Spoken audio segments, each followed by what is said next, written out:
All right. That is it. Here we are. Again, yeah.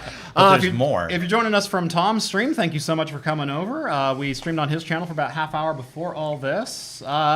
If you are joining my channel, welcome to Talking Heads, everyone. Episode 349, live from beautiful Sydney, Nova Scotia at the 45 Drives, and I can say this time, the world headquarters. The world headquarters. True. I can say that this time. Yes, you can. I haven't even thought of that yet. Wow. Wow. No, I already connected the dots. Yeah, well, that's... Welcome to the show, everyone. Thank you all so much for joining us on this Thursday morning. Holy crap, over on the Pacific Coast. We threw a time warp there. I was like, wait, whoa. Yeah. Normally it's Wednesday night. No, it's Thursday morning. Crack open a lunch beer. Let's get this thing rolling. Your once weekly live show for the latest in beer and tech news. You all know me. I'm Jeff. Let's go down the row here. Brett Kelly here, technical director here at 45 Drives. Excited to have everyone back joining us again at World Headquarters. That's right. Yeah, also excited here at World Headquarters, Tom Lawrence from Lawrence Systems and CNWR. If you've never joined the show before, we talk beer, we talk tech, we talk games, pop culture, entertainment, sometimes some Star Trek, although I don't have my normal LCARS border around us. If you'd like to take part in the show, we do drink alcohol, but let us know what you're drinking in chat. We'll give some early show shout outs as we get started here. If you want to... That was an accident. I bumped it. If you'd like to send us over some super chats, please feel free. We read them all on the air so long as they are appropriate and we will not get demonetized. I'd like to hear the reason. Do you ever get a bad one? We've gotten a couple ones that is like, yeah, just ignore that. This will be basically a Q&A show. It's going to be all based on user chat. What do you guys want to talk about? Obviously, we've got the launch of the 45 Drives HL8, HL4. You can see it right over Tom's head over there. We also have a super special guest behind Tom. Beerinator. They made me a Beerinator. It's pretty cool. It's pretty cool. We'll talk a little bit about that. We'll talk about 45 Drives in general, but this show can go wherever you guys kind of want to take it. I mean, we've got Tom here with obviously MSP and security experience. We've got Brett here with manufacturing, product development, Ceph, Proxmox, whatever you name it, and me as the I have a relative knowledge of all things. So anyway. Thank you all for joining. Let's get this show on the road. Bring us all the questions. That's right. Well, first off, we got some beers to open. We got some beers. That's right. So these are from Breton Brewery. They're in Sydney, right? Yep. Okay. Yeah. Local Sydney beer here. Just a couple miles here from 45 Drives. I had this one last year. I did not have this one last year, so I'm kind of looking forward to the stout. But I think I'm going to start off with the double IPA. This is the Crazy Angus double IPA, 7.5%. They also call it a strong beer. I'm not sure if that's just a terminology difference, but I'm looking forward to it. About you, sir? Well, as you pour that, if you've got the Crazy Angus, I've got the Tiny Angus because, well, it's your show, right? We can't. That's right. Yeah. You can't be showing me up on my own show. So that's a good India or even double IPA. This is a pale ale, 4.5%, and from Breton Brewing, wonderful local brewery. Nice little session beer there. Yeah. I've had a few of these over the couple days. I'm going to stick with water for the moment. Yeah. There's plenty of time to drink later in the day. Oh, yeah. And that'll happen probably. Yeah. What hops are in my beer? This one, let's see. That's a great question. I can read the description. Bigger, bolder brother of Black Angus, which is also a fantastic beer. That's their standard IPA over here. And then he's got the session version of it in the Tiny Angus. And a horrible pour at that. Yeah. It's okay. That's rough, man. My other co-host, Hops and Bruce, who asked that question, that's how he normally pours his beers. So that's, you're fitting right in here. I like foam. We won't hold you back. We'll judge you, though. Yeah, I'd expect nothing less.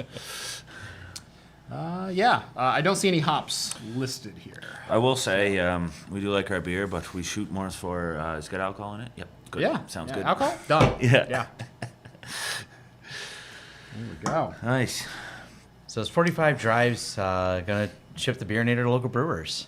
Oh, that's a great question. So the Beerinator was a fun idea in the past, and then we went, oh, let's do it for real. And well, the original Beerinator was a metal box and a metal box, and it was a little leaky. Yeah, you pour some ice and in like, it, you weld it closed. Don't put it in your rack or put it at the bottom of the rack. But the new Beerinator, that everyone turned out pretty quick here, she's actively cooled. It's going to be water sealed and watertight. So yeah, we'll absolutely. Yeah, it's send got it to a refrigeration brewery. in it. It actually keeps your beer actively cold. Yeah, I will still recommend though, if you are going to put it in your rack with all your gear, maybe put it near the bottom because you never quite know. But yeah, no, we're pretty fun with this. Actually, one of the engineers on our team came up after and was like, "So are we selling refrigerators now too?" And I was like, "Yeah, yes we are. We are now." Anything that'll go in a rack, baby.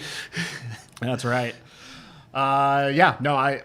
So I told this story over on Tom's channel, but I'll tell it here for those who haven't heard it yet. But they promised me a Beerinator last year. I walked up and they said, "Oh, we need to make Jeff a Beerinator. We made coolers a long time ago. We need to get Jeff a Beerinator." And I'm like, "Awesome, yeah, ship me at any time." And then it never happened. And so I walked up to Doug, who's the CEO here, and I kind of nudged him and I went, "Hey, where's my Beerinator?" And he went, "They never got that for you?" And by the way, he sounds just like my J.K. Simmons impression. That's it, Jake. Yeah. Yeah. I've never made that connection. That's very close. No, yeah. He pauses in his speech a little bit more than J.K. Simmons, but the tone, the gruff, it's all right there. And Peter, Parker, Parker, give me more Spider-Man. Callie. But no, I walked up on our tour Tuesday at 2:00 in the afternoon. We were doing a tour, and I kind of nudged him. Hey, where's my Beerinator? And he goes, "They never got that for you?" And I said, No, I never got it. And so he pulled out his phone and he opened up his notes app and he went, "You want that 3 or for you?" Yeah. And I went, "Oh, for you. It'll probably fit a little bit better, and we'll get more beer in there." He goes, "All right, we'll get that done." And I went like, okay, a couple of months, like December, I'll get my Beerinator. No, like freaking Thursday afternoon, here it is.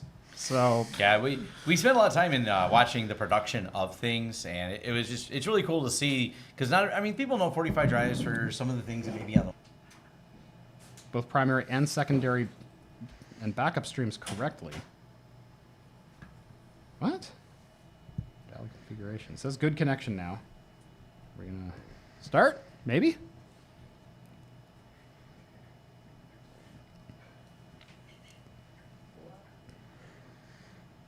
Oh, says we're back. Okay. Okay, we're back. Okay. Cool. We had to kick Tom off. Yep. Sorry, Tom. You're killing the stream. Yeah, killing the vibe, killing the stream. Yeah. Yeah. He took his phone with him, so it might crash again. Yeah, he's outside the door frowning at us right now, but sorry, Tom. Anyway, we're back. Yes. But no, we were talking about, that rapid turnaround of, from prototype from concept to functional prototype within a couple of days, from prototype to, fully fleshed out product in a couple more. Yeah, and that's the magic, right? Because that's the fun part about software development stuff. You get that instant feedback. Yeah. You try stuff. Is that going to work? Boom, boom, boom. You can just try it. Mm-hmm. With mechanical, electrical design, usually you have to do some work, send it off somewhere, and get it back. So the faster you can get that turnaround, the more you can keep the momentum rolling. Everyone has fun, and things keep moving. Yeah. So I've been developing my own products lately. I opened my merch store a little over a year ago. I do all my merch in-house. I've got laser cutters, and I've been developing products there. That's really fun because you get that kind of instant feedback. Yep. But I've been developing cases for Axe Effects. My audience knows about the temperature sensor that I've been developing. I've been doing 3D printing. We did 3D printing for the initial run, but developing the case, I went through like 30-something prototypes of doing that. And, if you're looking at like steel manufacturing, like what you guys are doing, building cases and whatnot, that's a process that normally would take, at least a week to get through someone. And usually with a minimum quantity order too, or something. Right, exactly. Yeah. But I've been using 3D printing so I could rapidly prototype. And the idea is that instead of having to wait 2-3 days for a turnaround, if I sent that out to be manufactured, kicked back, and I'm like, oh, I put the screw post in the wrong hole. God dang it.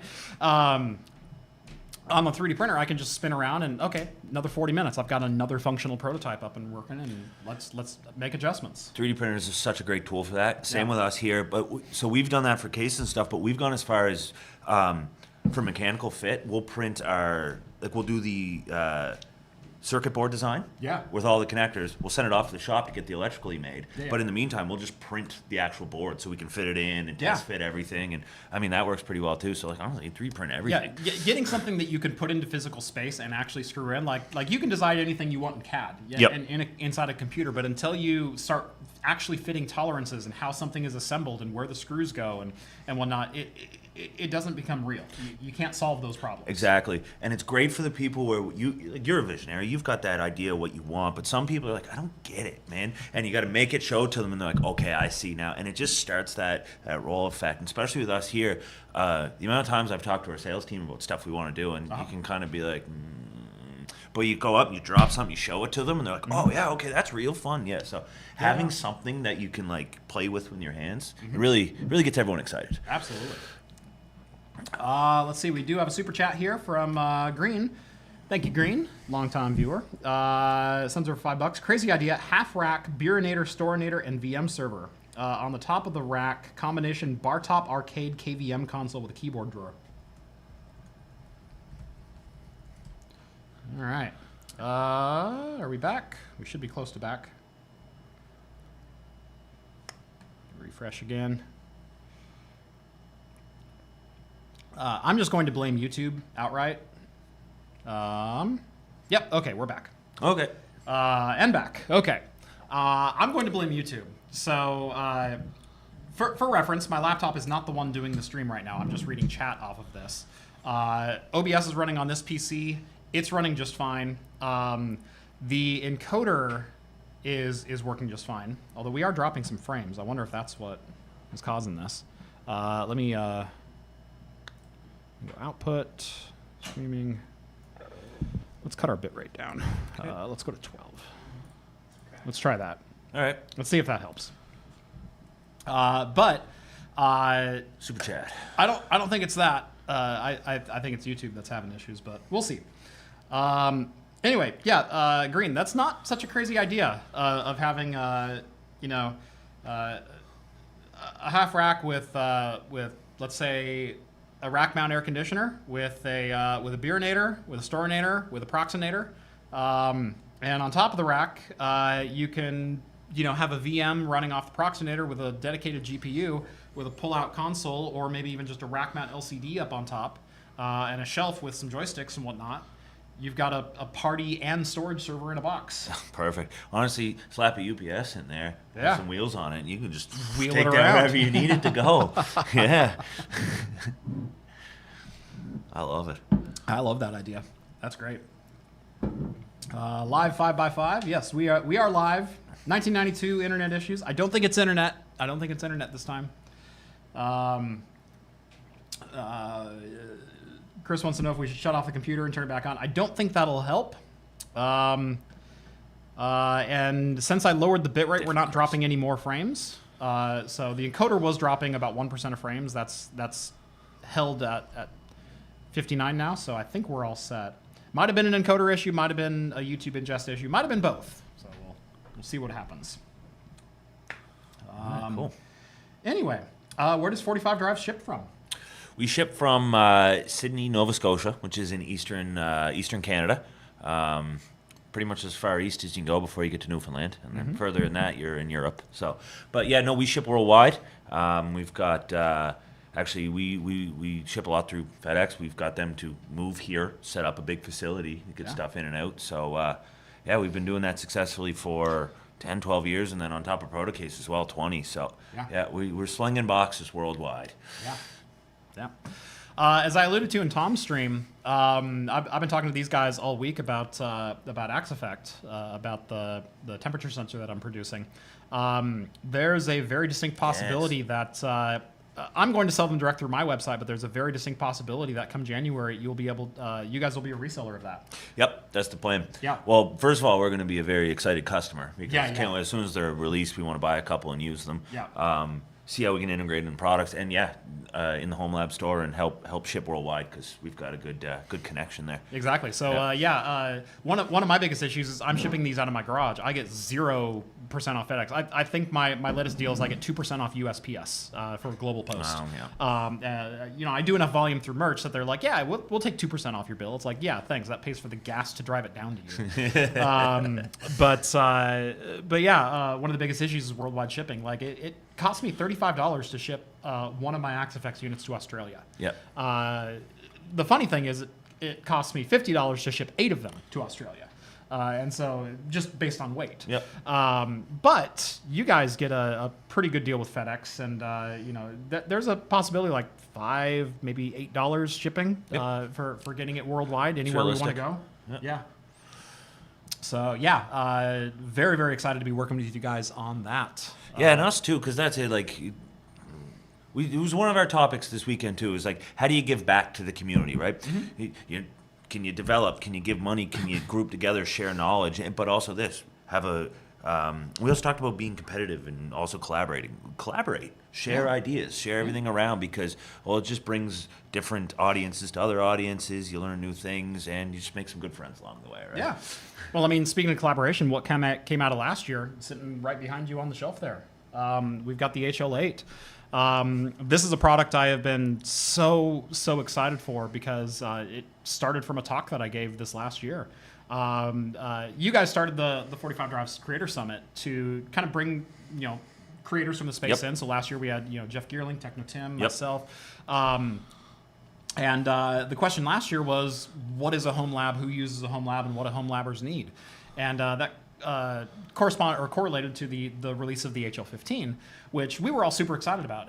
It's a fantastic bit of kit. It's very well priced if you know what brand new, well-made servers actually cost to manufacture. $800-900 is a fantastic starting price for a box like that. But I challenged you directly. Like I was looking at you when I was giving the talk, and I'm like, why are you fixated on rack mount stuff in home lab? What percentage of home lab actually has a rack? You've already done the engineering to connect all the drives, build a really good box around it, and ship that. Yeah, exactly. Yeah. And you guys know a metal manufacturer. So right. I know a guy who can spin me out a case in 2 days. Exactly. Come on. So, and that's exactly why we wanted to do it too, because you kind of get stuck in your ideas, right? Yeah. Rack mount. Yeah. Servers are rack mount. Of course, storage servers are rack mount. Yeah, that's what everyone does, right? Yeah. But no, put that thing on the desk. Why not? And then, because you even grab the back plane, the cage. You're like, just do this, and this. Put a box around it. You're done. You're like, that is not far off. Right. Anyway, right. And took a little longer than we wanted to, but we had a lot of irons in the fire, but. Perfect timing for this year, right? Yeah. No, serendipitous in a way. I'm super excited to see that. I gave you guys the initial idea. You kind of ran with it, and then over the last couple of weeks, we've been hammering out some of the final details. Yeah, because there is a lot of questions we're getting back on just like thermal power usage. Some of the good hard tech specs of it, and I just want to. Let everyone know, stay tuned. The one Jeff got was a pre-prototype, as in we didn't have the front panel in yet, everything like that. So engineering team's doing all that work right now, and expect the full report on thermals and perf and everything over the next week. Yeah. I haven't done the thermal testing because I knew it wasn't ready yet. The concept is there, and it's up for pre-order right now, because this is essentially what you'll be getting.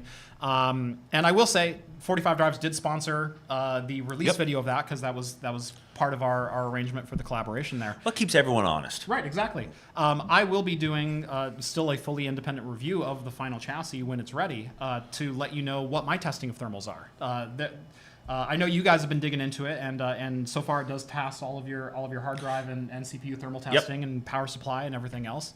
And I'll be vetting that, and that'll be an independent review. I want to see this thing succeed, but I'm also going to hold them to the fire if it's not ready. Well, that's what we'd expect, because if we all just tell each other it's amazing. That was another topic we had this time. Yeah. About using Linux. You can't just ignore the problems that you don't like and pretend it's amazing. If something smells, call it out so you can fix it. Right.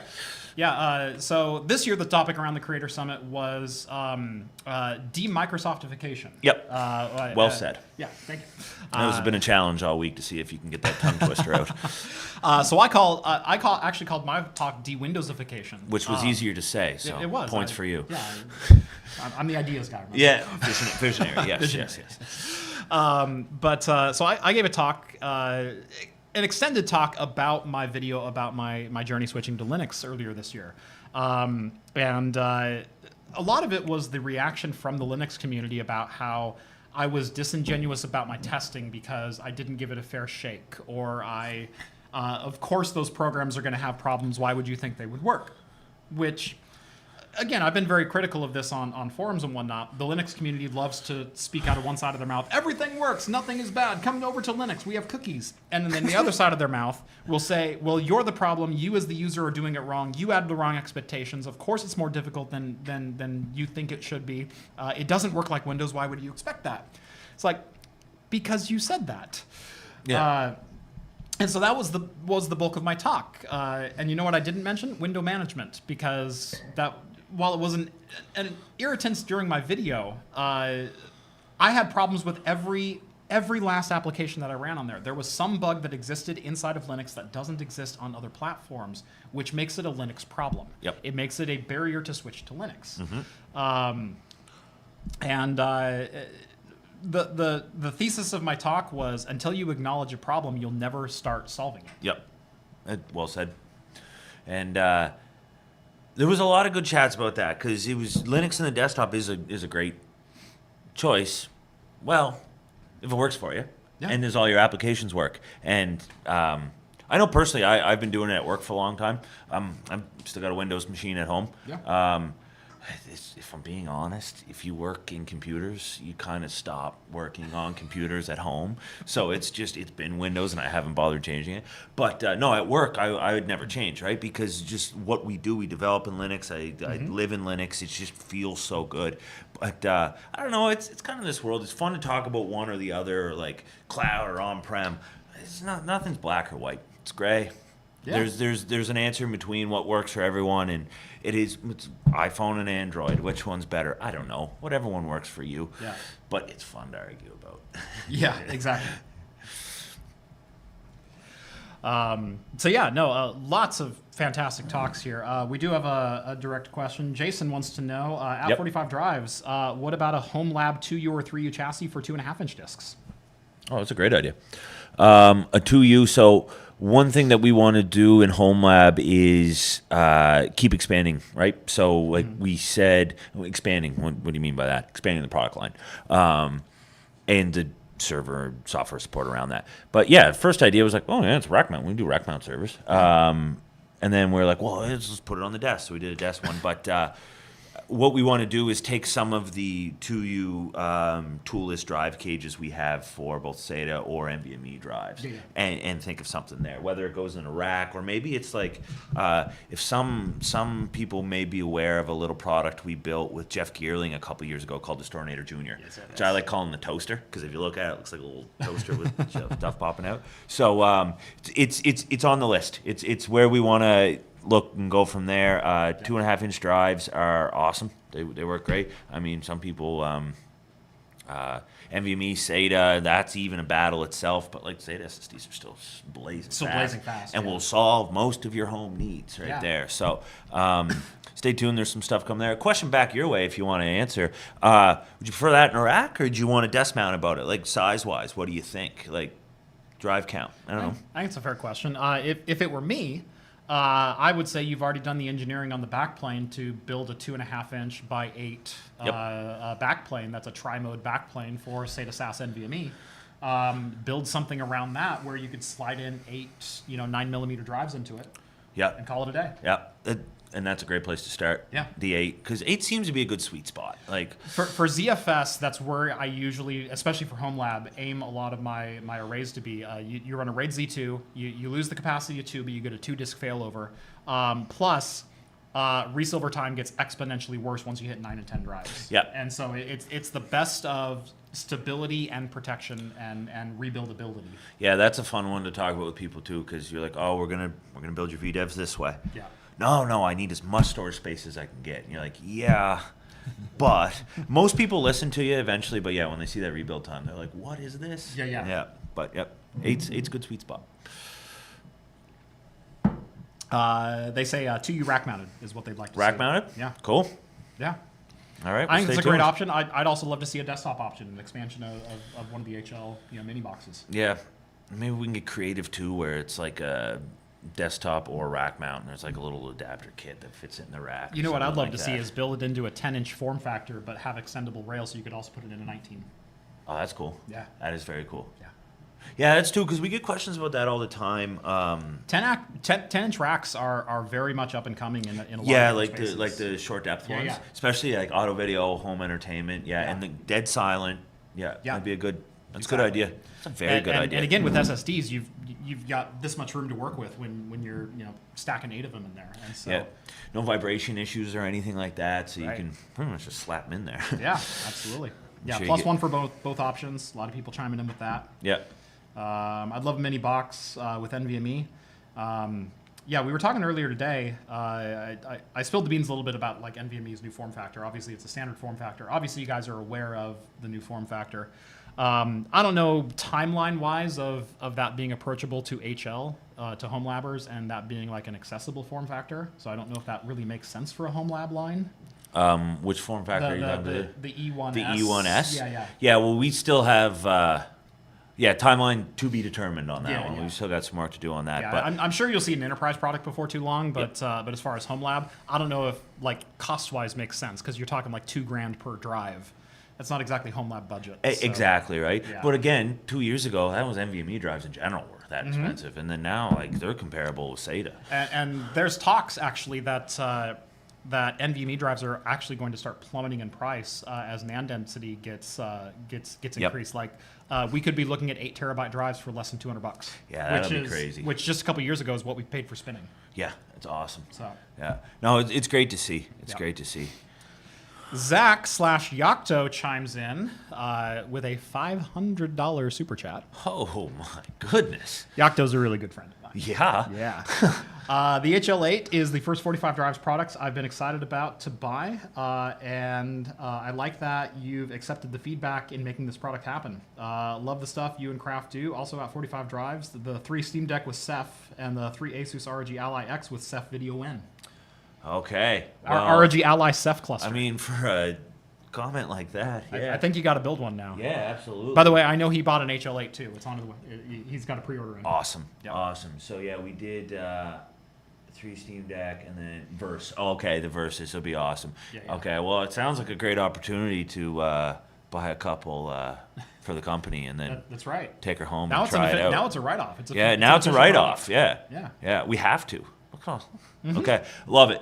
Let's do it. Because that's the other thing we talked about too. Is just like just doing fun videos and like building Ceph and Right. like doing. Oh, everyone loves the what is it? Putting Doom on things you shouldn't. Right. Yeah, it's just like it's just fun. There was a whole talk about getting applications to run on operating systems they shouldn't. It's fun. I think Jay was giving a talk Yeah, about that was it. about emulation, and one of the things that I spoke up with, and I said Wendell, who was joining us remotely this year, I said Wendell agrees with me on this.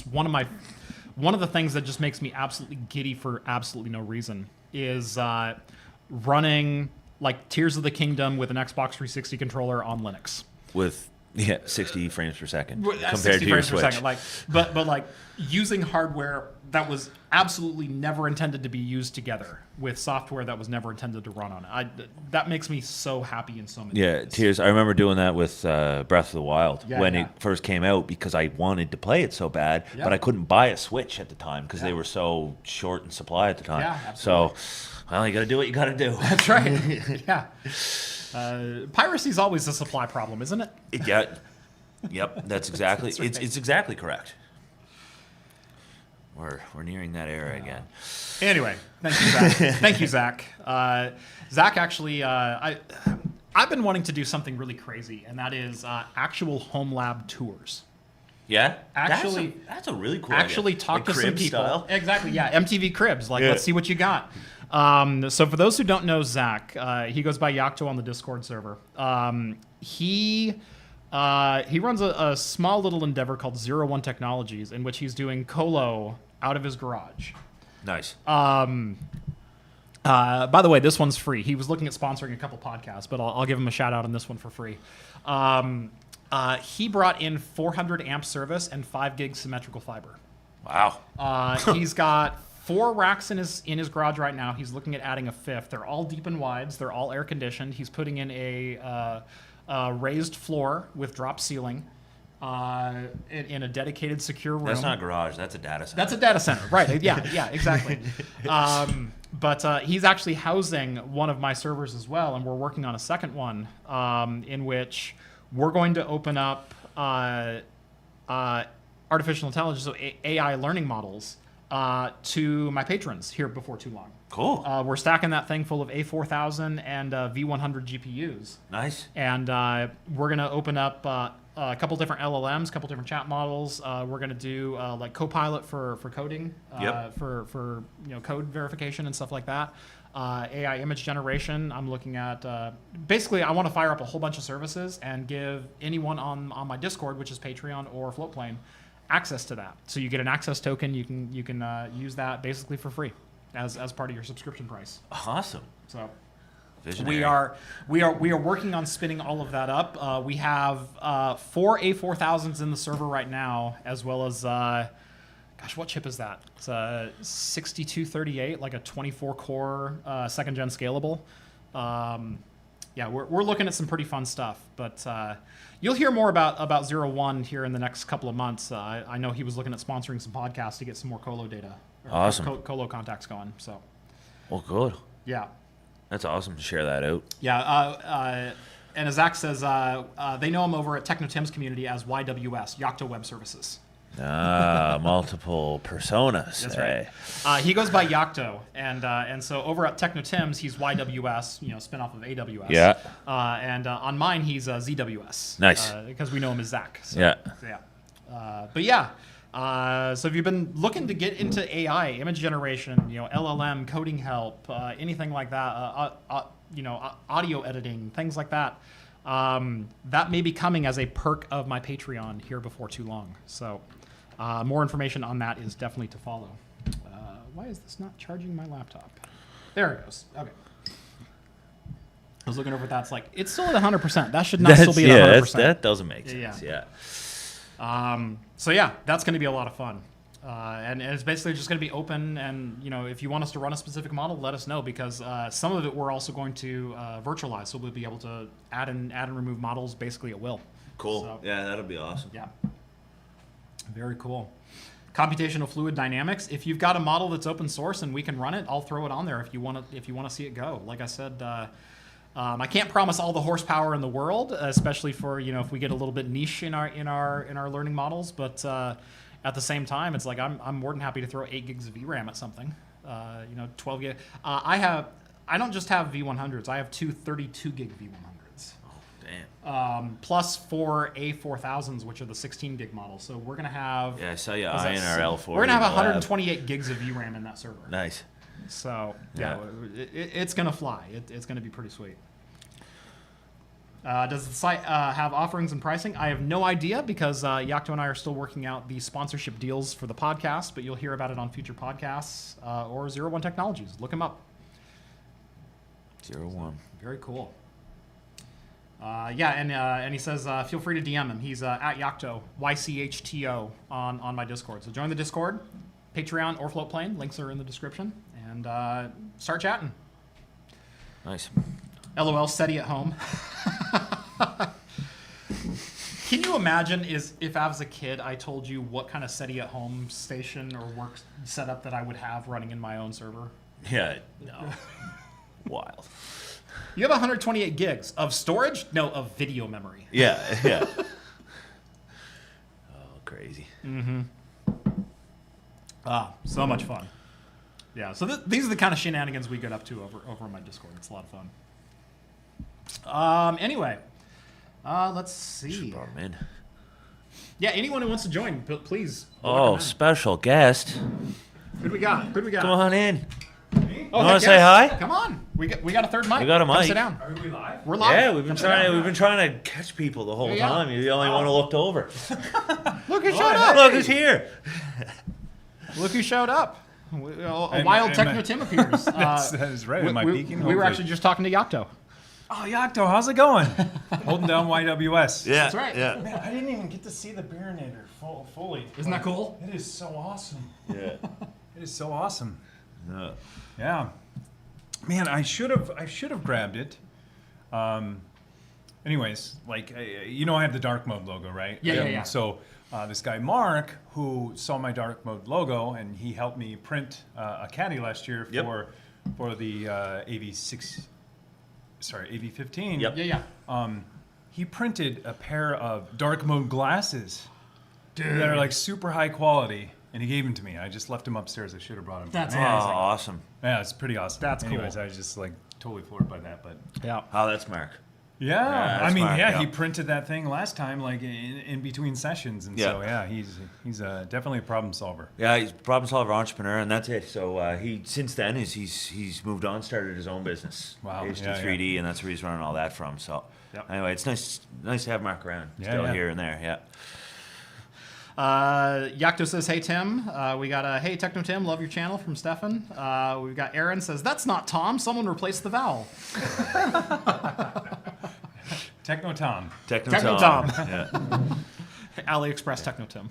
Yeah. Well, with all the what was it last year? It was Jeff 1, Jeff 2. I guess you've won. I've won. I You've showed won. up both years. Yep. Oh, yeah, other You Jeff. Now there's he- just Jeff. Now he's just other Jeff. He's officially other Jeff. Can I just say, for today, I will give Jeff official Jeff title. I'm taking official Jeff back. As of tomorrow, you're other Jeff. But Jeff Geerling welcomed his 5th child this afternoon. No way. Yeah. Congratulations. Yeah, like 3 o'clock, he posted to our Discord server. So yeah, I'm not going to share the picture because he didn't share it, but I'll show you guys real quick. Yeah. Well, and he posted on Twitter, so I know I can say that. So, but well, yeah. he's probably a little busy and not watching. Oh, Yeah, that's a cute. new mini Geerling enters the chat. Oh, yeah. Cheers. So, Congrats to Yeah. the Geerling family. absolutely. Yeah, that's the reason he couldn't show up this year. He's like, my wife is due that week. And I'm like, you could blow that off. Like, it's totally fine. Yeah, but then I think she had was it today? Today. Or yesterday? Okay, yeah. Yeah, no, like 3 o'clock, like literally an hour and a half ago. That's awesome. Welcome the new little Geerling into the world. So, Jeff Geerling, congratulations. Today you can be Jeff. Tomorrow you go back to being other Jeff. That's just the way it works. That is fair. Yeah. Yeah. Or you just be dad. Oh, I guess he's been dad, Jeff. I mean, he does have more kids than me, but Okay, well, he's got you there. he's got me there. He's got 5. you I've there. got 3. I have 2 dogs, 2 cats, and a tortoise, though. So I don't know if he can beat that. Yeah, you do have more of a zoo. I do. So man, I'm still impressed by this Beerinator. I want to see it because I didn't get a good glimpse at it. It's a little difficult to open. I don't Since want to open it. we but- have it on the top row. So the lid lifts off so you can get it's inside nice of it. and cold. Yeah, yeah. Oh yeah. Yeah. It'd be nice. The only cold thing in your rack. Yeah. Right. Right. It's like you're trying to keep the cold in. Meanwhile, these are trying to get heat out. It's like the opposite problem. Yeah. You know? Yeah. Yeah. I great. like the insulation in behind the fan. It looks You get really a little good. bit of shine. Can you That's imagine it. an RGB strip? Maybe Oh, maybe yeah. a purple one right there. Oh, Yeah, yeah. and then Right. kind of Right? somehow Oh, I like like make it. it look Oh, like yeah. the Oh, bubbles yeah. are going. Yeah. And this whole front, like, is so perfect. Like this golden ale and the Yeah. bubbles. Yeah. Yeah. The side, And that's- you got a good head on it. Yeah. Yeah. That's awesome. Just So good. That's the Protocase digital print. I can slap I a was looking at picture that on machine. anything. That thing is so freaking impressive. Yeah, it's nice. Hey? Yeah. Yeah. Yeah, no, well, you can see a lot of our favorite ones in Yeah, yeah. behind us here. I mean, I'm we've done a I'm lot. particular to mine. I'm Yeah. still offended you don't have mine up on the wall. Yeah, fair enough. I mean, you're the only one who's been in here. Well, besides everybody, you're the only one who's streamed from this room. That's right. Well, Tom has. Tom has now, but- yeah. So you've got that. Technically, Tim, but you're on my channel. so- That's true. That doesn't count. We're all Yeah. we're all collaborating this week. That's right. Yeah, but no, you guys do such a great job. I'm a manufacturing geek at heart. Like some people may know, I was a CNC man machinist for a little while. I ran a CNC a 6-foot by 12-foot 9-axis machine for a couple of years in a what feels like a past life now. God, it was 20 years ago. But that itch never left me. have said many times, if I could like restart and start any career again and live in that career, I would be a machinist because it was the coolest freaking thing I've ever done. Yeah. Yeah. I absolutely love it. And I get a little bit of that fulfillment doing the merch, doing the laser cutting and things like that. And I obviously have much greater aspirations for getting into making and creating and whatnot. But literally just man and machine making things is there's no greater joy to me. I'm so bad at it. Right after I met, I'm so bad at it. I'm a measure twice. No, I'm a cut twice, measure once, or measure once, cut 3 times. I have no idea. I so can't even bad get the at it. analogy. how am I That's 2 how inches bad I am. off? Yeah. That is how bad I am. Yeah. Whenever it comes to like precise, like building something precise, with actual, measurements, I'm terrible at it. Like, hey, you got to hang a picture on this wall. Yeah, I got this. It just needs, I divide the thing in half, and it's got to be 10 inches down. I put the picture up. I'm like, why the heck is it right there? Yeah. I thought I did all my math right. So yeah, I'm terrible at that kind of stuff. Yeah, I love to see it, and I respect people who can do it though. Yeah. Really do. One of the things I've been getting better at this year is doing some 3D modeling, so I don't have to guess so much or rapid prototype so much when I'm doing. Like, we talked a little bit about that right at the beginning of the show, where you can't do everything in a computer, but you want to get 80% of the way there. Yep. And that's been where I've been really upping my game, is being able to get 80% of the way there before I even print my first thing. I know it's going to be functional at the very least before I print it out or before I go to laser etch it or whatever else. And then you do your couple of refining steps and get to the finished product. Yeah, I feel like that's always the next like evolutional step for anyone that gets into 3D printing. It's like, now we need to figure out modeling. Yeah. It's tough. Or figure out, CAD software, I guess. Yeah. I'll be honest. I've used TinkerCAD. Oh yeah. Really? Yeah, all my stuff has been done in TinkerCAD because that's kind of the way my brain works. It's the way my brain thinks about it. I think it's the CNC like root of my brain, because I took big parts and turned them into smaller parts. And so it's reductive manufacturing. Mm-hmm. Yep. It's removing Subtract, material yeah. until you get the shape that you want. Okay. And so that's how I was taught in this industry. And so with TinkerCAD, you start with shapes and you shave off the parts that you don't want. Okay. Instead of being traditional CAD where you say, I want a circle of this size and I need it to be this thread pitch and I need this and that. Okay. I build the circle first and then I remove the thread pitch from it, is how TinkerCAD works.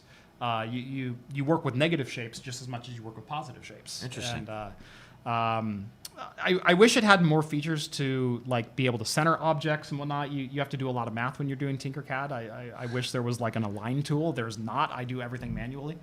But no, all the Axe Effect designs were all 100% done in TinkerCAD. Cool.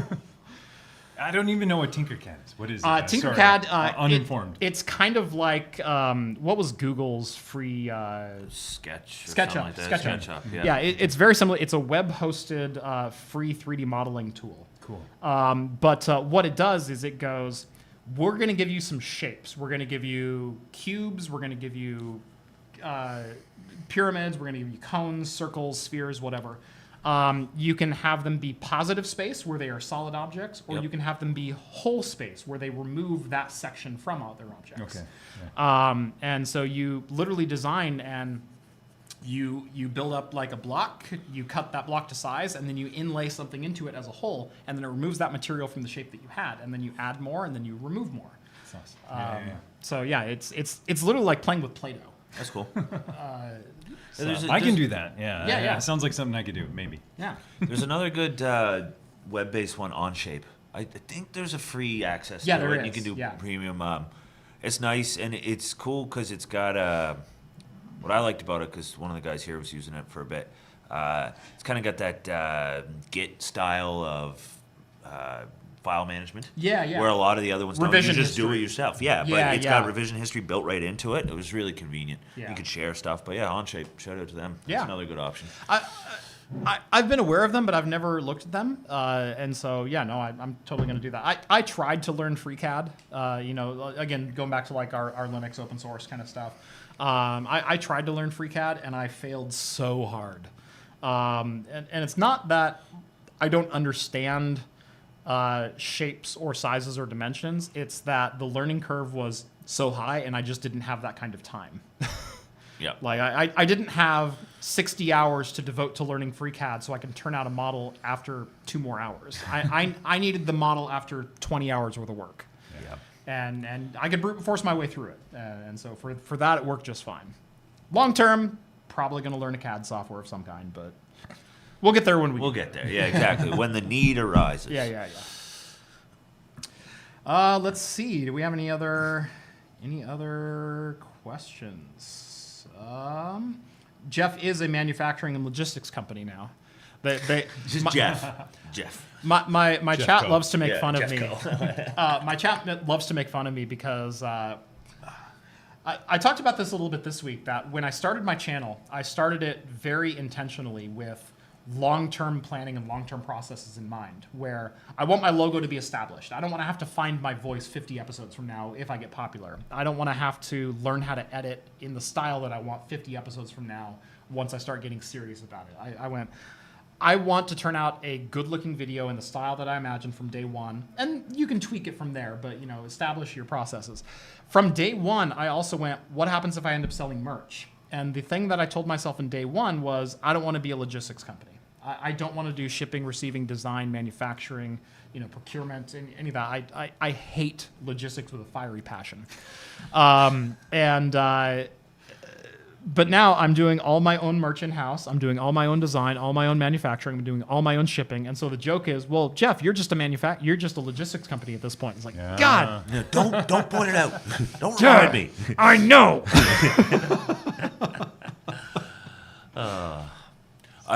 The logistics side of everything, shipping, manufacturing, all of that. It's a challenge. It's fun when it runs well. I'm so happy you guys offered to be a reseller.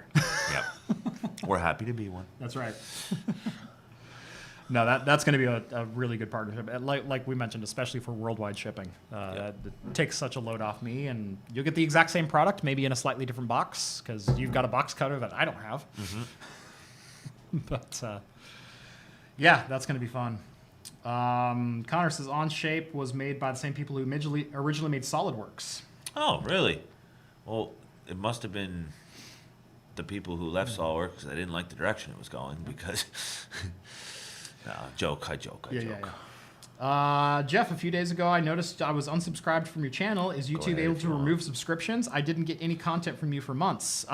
That's been happening for years, and I don't know why. But subscriptions can randomly just vanish from YouTube. And the problem is sometimes you just won't notice it. You'll be like 3, 4, 5 months on, and same thing happened with me with Strange Parts with Scotty. I have his logo on the back of my laptop. I freaking love Scotty. I've spent a couple times having dinner with him. Oh, really? Yeah. Oh, he's a super cool dude. Yeah. He's a super cool dude. I love his videos.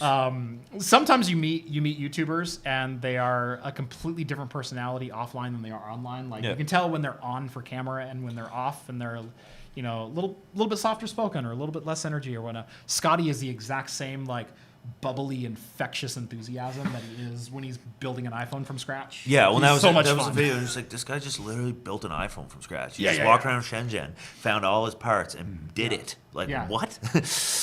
Yeah. And today, I guess I'm going to learn how to BGA ball solder. I guess.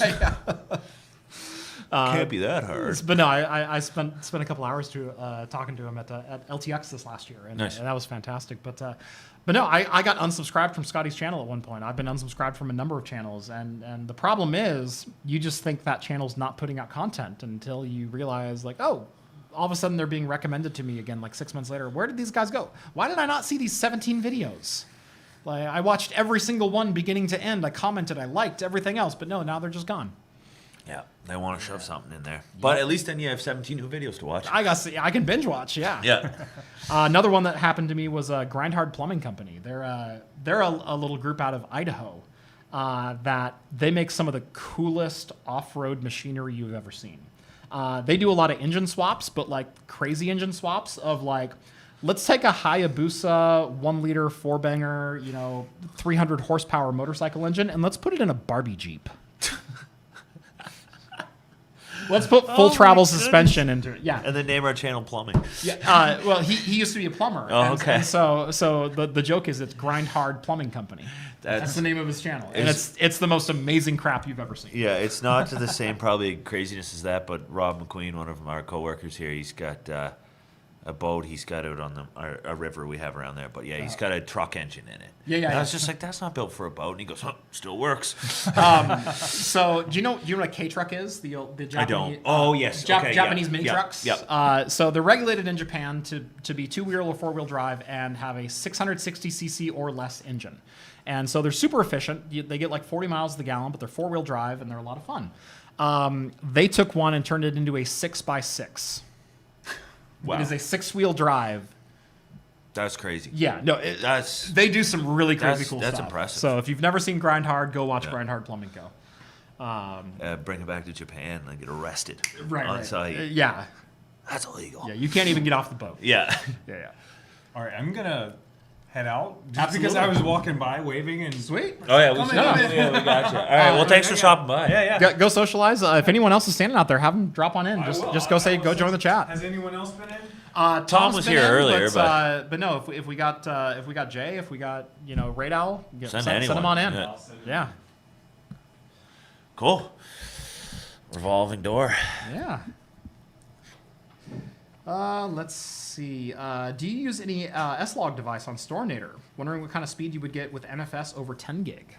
Yeah, we use a slog option, right? Not everyone does, but yeah, we have the ability to, whether you want to use a hybrid product, if you want to use some NVMe in the front end or something, but we can saturate 10 gig link with NFS. That's no big deal, actually. Not to sound kind of dismissive of that, but yeah, we do it fairly often. ZFS is great for those writes. If you're a crazy person, you can turn the sync writes off completely, but no one do that in production. So Slog's great use for that. Recommend nice M2 card in the front. One line we like to say here is like, we've got dense NVMe systems, but spinners aren't going away, and a little NVMe goes a long way. It really does. So just to give a little insight about how I'm using my AV15 at this point, I've got 120 terabytes worth of spinners, and then I've got 4 2 terabyte Gen 4 NVMEs that I'm running in a RAID Z. Nice. So just a one failover disk. Yep. All of my video projects get written to NVMe first, and there they sit while I'm working on them. And so I'll have 2 or 3 or 4 video projects just sitting on NVMe, ready for like instantaneous, full speed. 100 gig to my desktop. 100 gig, yeah. 100 gig to my desktop. Real quick, 100 gig to my desktop storage. But what happens is I also have replication tasks. I'm running TrueNAS. As soon as it gets written to NVMe, it also gets written to my spinning disks. And it's a one-way push, which means any file, any change that gets written also gets written to spinning disks. So that means I have infinite revision history that's being written, and it's snapshotted every 2 hours. Nice. Then do you purge out the NVMe layer, like when you're done a project or something? And so once I render, I usually wait, 1 or 2 days, make sure everything's good. I don't have to pull any more footage, and then I will just delete from NVMe because it's already been pushed to archive. Do you often go back to projects and like reload it in, or are you kind of like when you're done, you're done? I keep all of my B-roll. There are creators who keep all of their A-roll, and some of them are on the list behind me. And some of them are crazy. Gosh, I don't know if you follow Gerald Undone. I don't. He's a camera creator. Okay. He does a lot of camera reviews. One of his things that he's done over the last couple of years is he's been doing studio tours for other YouTubers. Oh, that's fun. And one that he went to was Jerry Rig Everything. Okay. Was another creator. He's out of Utah. He's doing the Colin First thing where he's digging a bunker in his backyard and he's doing an EV Hummer conversion and crap like that. Yeah. Anyway, so he asked him about his video storage, and Jerry goes, "I keep everything," and so Gerald goes, "You don't have to ask the question. Have you ever once gone back to any of your footage and you needed to pull the raw 4K?" In anything that you ever needed to reuse that wasn't just uploaded to YouTube already? And the answer was no. And I recognize that as well. And so I've stopped keeping any of my A-roll. As soon as my A-roll is done, it's done. Yeah. Because I don't need 3 hours of me swearing at the camera that I can't say the goddamn line right. See, our video editor here, Chris, I'm sure he keeps it all because he's got plenty of me doing that. And it's just like, me and Chris are best of buds. But if he ever needed to let me know, he's got a lot of footage of me on bad days. Yeah, that's right. That's right. I've had videos that should have taken me 30 minutes to film that I'm in there an hour and 45 later going, God Damn it. Just losing my mind because my tongue will not cooperate with me. It's funny how that is, I know. And then there is a certain point where, like, face gets a little too red, a little too tight, and you're like, I got to circle back to this one. Exactly. Yeah. But I do keep all of my B-roll, and the reason is oftentimes my B-roll has overlays in the final cut of like system stats or anything else. But I could be referencing a graphics card simply to reference a graphics card. Or I could be referencing it with all of the stats that came with it. Or I could be referencing it because I want to say, oh, these stats are different from when they shipped because of a new firmware revision or something like that.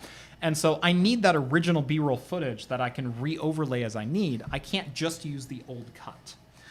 Plus, product footage is always good if you need to refer back to something. So Gotcha. I've started archiving all of my B-roll, but completely deleting all of my A-roll. Cool. And I am so much better for it. I went from like 85 terabytes used down to like 15. Wow. On my video projects. Because it's like, I never go back and use A-roll. Why would I? There's no point. I don't need the cut or the uncut footage of me screwing up my lines. It doesn't make any sense. Yeah.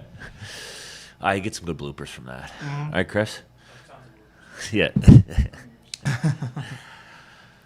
Did Raid Al bring a hot tub for the stream? That's a great question.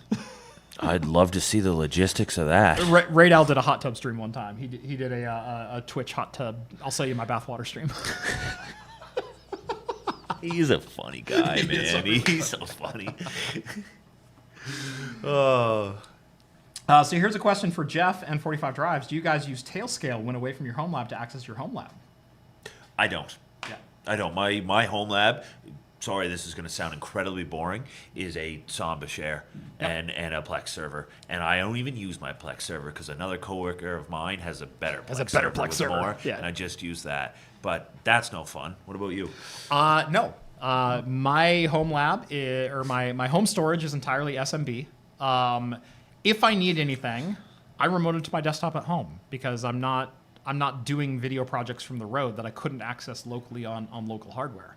Yeah. I don't have any services that are running that are critical to my business that I can't just... I parsec into home, and I'll use parsec to access my main editing rig and then work on things remotely if I need to. I did that the other night. I needed to pull up a How do you find the frames of that, like the latency of doing that kind of work? From here, internet? It was a little weird. Yeah, yeah. 2,500 nautical miles across the continent, literally. Right. I will say I have had so I do a lot of VDI stuff, a lot of stuff with NVIDIA Grid and virtualized GPUs.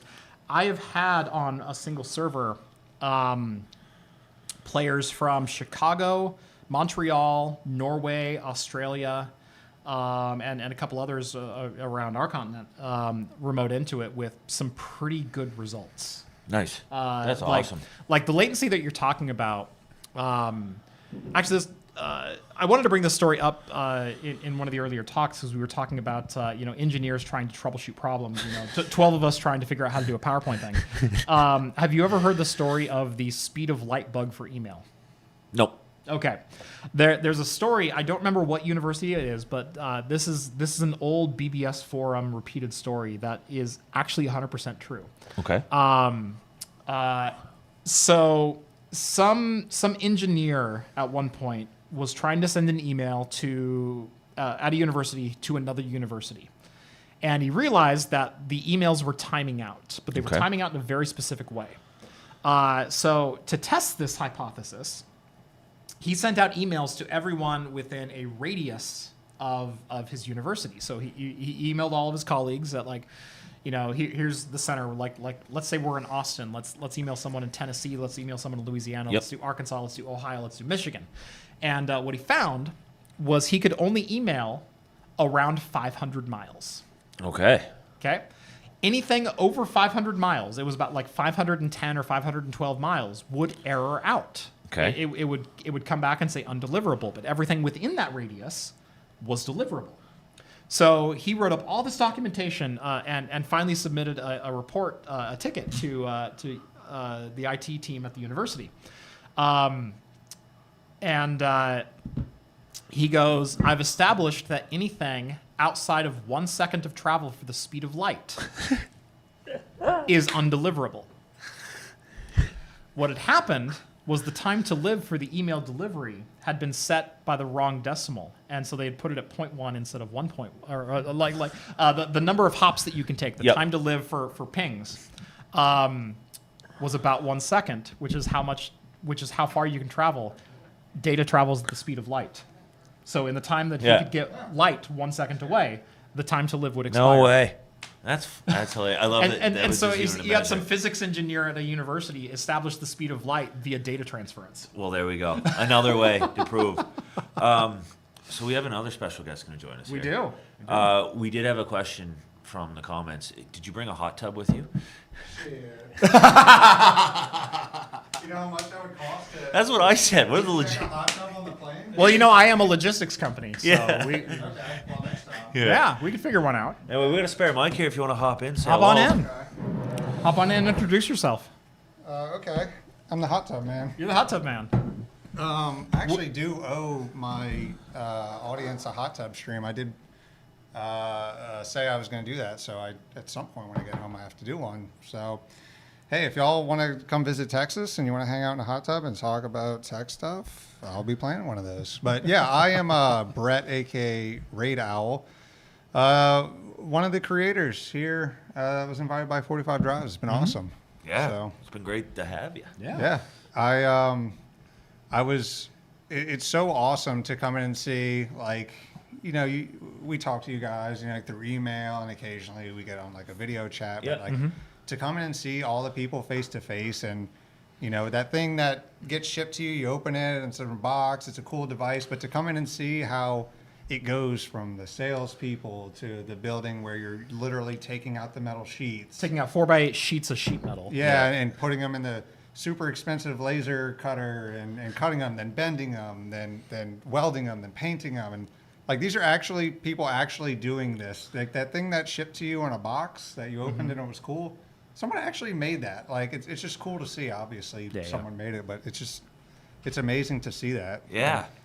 It's No, I'm glad you guys got to see it too, because that feels something really unique about us too. Where it's like, no, we do it here, and help yourself if you want. I mean, there's one unopened. Yeah, it's for you. Perfect. Yeah. I've been to a couple other facilities that are in integrator or custom maker space, and everything is so globalized that I'm not going to call any names out, but you've got some integrators that like, yeah, we build everything in house. No, you order your cases from a fab in China, you get your motherboards from a fab in Taiwan. You get your cases from here. You get this from here, and you assemble them here, and that's fantastic. Like the Toyota Tundra.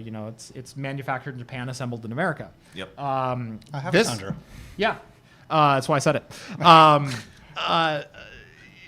You guys are literally like across the parking lot from each other. Yep. From concept to design to prototype to final product is 100 yards. Yep. And as we established earlier, a couple days. Yeah. That's the We have a Beerinator Beerinator. We have a Beerinator that has never existed before. I'm sure you showed that off, right? Oh, yeah, we've I was talked gonna about say, it I a was like, lot, there's yeah. no way. Yeah. No, I'm just referencing dude. the speed of it, because Yeah. what was it, Tuesday morning? It was a Tuesday it was a afternoon. twinkle in Jeff's eye. Yeah. Yeah, how many times during the week we're like, hey, it'd be cool if like we had this and like hardware, like, oh, we can print that out, we can make that. Oh. And usually that's kind of like it would sound like a joke, but you guys can literally just design it, walk over, make it, and implement it instantly. Like it's crazy how as a small company compared to these major manufacturers, how tight knit everything is. Like you guys can literally walk across the parking lot and make something. Hey, can you cut this out for me? Yeah, Yeah. like Yeah. instant. It's crazy. And It's so cool to see. analogy I like to use for how Product Case runs over there is you have to, but like familiar with FPGAs at all? Like You know what I'm talking about? Yeah.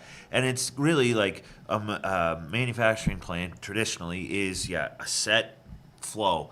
Cut here, move it all the way down, and you got to order hundreds of thousands in over 3 years. But like all those stations are set up kind of independent of each other, much like transistors in an FPGA. Yeah. And the EDS department, the Engineering Design Services, takes the design, does the build sheets, and just makes the custom route that the parts need to go flow through the facility. And because of stuff like that, we can move that fast. We can just be like, here, can we do this instead? Just cut this part out. I need this for testing. Don't bother painting it. I just need to check fitment. And then just go, yep, cool. Cuts one station out. Boom, shows up in the back door. Yeah. That's awesome. Yeah. And then, that's Hey, Brett, come pick it up. Yeah. Yeah. So, like, shows up at the back door. But then our all internal systems, the software we wrote to watch it and move it all through, sometimes you're so eager for your part, you see that it's finished, but it hasn't made transport from 2 to 3 yet, so you just run over and get it yourself. Yeah. And then sometimes they just grab it off their desk. Yell, you go, you didn't close the task, and you're like, sorry. But that's R&D. We've made friends and enemies at this company. Question specifically for Brett. Which one? Raid Owl. Raid The Owl. one with the purple shirt. Yeah. And the hat. And the beard. Yeah. Well done. Purple shirt, beard, and hat. Does Raid Owl imply the existence of other storage avians? Ceph Crow, ZFS Pelican, Gluster Chicken? Well, there goes all of my second and third channel ideas. Someone's gonna snatch that up. I'm rather fond of Gluster Chicken. Gluster Chicken, dude. That does not sound like a YouTube channel I want to subscribe, but also one that I do want to subscribe to. That sounds either. interesting. Can I say, I believe it was one of our patrons, Kevin, gave Yocto a new name. So that question was from Yocto. Seth Boyardee. Okay, that's sick. We haven't cooked that one up yet. Right. You need a logo for that. I'm working on a logo. Oh, like a shirt? Could you do like I'm shirt? working on a logo or coasters or That would something be that I can funny. print out for him because we need like a Seth chef. That's good. That's good. I want to do it. Oh, okay. That was that's noise. lunchroom. Yeah. Oh, that's normal. Okay. Yeah, I wanted to show off these cool plug for Mr. Techno Tim. They're dark mode glasses. Those are tight. These are super cool. Those are so cool. Nice. Techno Tim source is dark mode logo, and they're quite literally dark mode glass. You can't see anything. Look at the quality of the printout on there. Yeah. Printed those. Yeah. And you can't see anything. Real life dark mode. HD3D. Hit them up. Dark mode IRL. Oh, yeah. That's dark mode. Yeah. Those are dope. Could use that in my sleep. Yeah. Yeah. That's cool. I'll let Mr. J hop in here. Looks like another super special guest. But thanks for having me. I'm gonna go drink this beer off camera. Excellent. And have some fun. Thanks for joining us. While Jay's walking in, I'll introduce my second one. This is also from Breton Brewery right here in Sydney. This is their Irish Stout, 4.2%. And the one that Brett ran away with. Here, look, Yeah. I don't even know. This is it's a red coat, another Breton Brew Ale. This one's my personal favorite. So if you I ever love red need ales. some, Red ales are so good. let us know. We'll send them worldwide. Yeah. The British are coming. The British are coming. Yeah. Hey. Hi there. How's it going? Long time no see. Yes. Didn't know you were here. Yeah. No, you were here either. I think you are the only one who has not been on my podcast yet. So I think you're right. Yeah. Yeah. I went through a lot of. I went through a studio move, and when you were doing your podcast, I just didn't have a chance. yeah, yet, so. exactly. So you want to introduce yourself? So, hi, my name is Jay LaCroix. I run Learn Linux TV. It is quite possibly one of, if not the biggest Linux YouTube channels out there at 700,000 subscribers currently. However, I'm not going to claim I am number one unless I, could facilitate, an actual measurement. But from what I understand, I'm just amazed that this platform has grown, especially Linux related. Hitting 700,000 to me is kind of weird but good, because I thought I'll probably max out at 450,000 and then it'll probably just plateau and that'll be that. I never thought it's going to Fun keep little going. side project. Yeah, exactly. Yeah, so it's unreal. No, welcome to the channel. Thank you. So how's the week been for you? We've talked about some of the hardware stuff, but obviously you focus on a lot more of the software driven stuff. Obviously Linux and open source, but I feel like myself and a few other people kind of bring a little bit of a different flavor, because we're like I said, we're coming from the software perspective, and then on my end I've been using Linux for 22 years, so it's been Closer to the mic. Oh, yep. Closer to the mic. Yes. You're a little quiet. There you go. Okay. So He's new to podcasting. Sorry. well, if you ever see behind the scenes on my YouTube channel, it's like I'm doing a review of a laptop, and then it looks all great. But then if you see behind the scenes, I have like 3 totes that I found in my garage that I kind of prop up on the end of my desk. So one leg of the tripod is kind of like way over there, and then it's insane. But I had a while where there were so many boxes behind me and someone like open packing material. Like I'm unboxing a product, I'm putting it on the desk, I'm filming the video, I'm setting the product over here, opening the next box and doing the next thing. Literally the angle of the camera was the top of the boxes. The top of the pile of stuff behind me. So I get it. Yeah, it's fun to... I think it was Tim that mentioned something about having to clear off his desk when he wants to record because he's using it for, non-YouTube related things, but totally. also YouTube. All the time. And then, it was always the same for me until the newer studio, which is much larger. For the entirety of the channel, I've been doing that too. It's kind of, behind the scenes, it's like, you guys see my office clean. I don't really see my office clean all that often. Yeah, exactly. Hey, but the frame's perfect. Yeah, Yeah. it has to be. Yeah. It has to be. Got to get the shot. Gotta get the shot. And as Jamie remind us, the British are already here. That's right. The British are awake for this show. Normally we don't do this till 6 p.m. Pacific, so it's like 3 a.m. in Britain. Wow. I worked with a lot of people from there. Yeah. In fact, the company that I left to start on my own, they were from there as well. It's interesting that I think the majority of the people that I've worked with have been overseas, even though there's a lot of United States presence here for sure. But yeah. Yeah. We've talked a lot about this week about Linux adoption and what are the hurdles to entry, and you gave a fantastic talk about Thank you. About a lot of the difficulty there. Obviously, Brett, Radal, and myself, we've done videos recently on like our journey, really coming in from like a user's perspective. I've used Linux forever. I'm not a noob when it comes to it. I know what a package manager is, but I wanted to experience that feeling of it should work as a polished operating system if it's really going to succeed. Exactly. But I kind of want to know from your standpoint, from someone who literally wrote not only the book but 2 of them.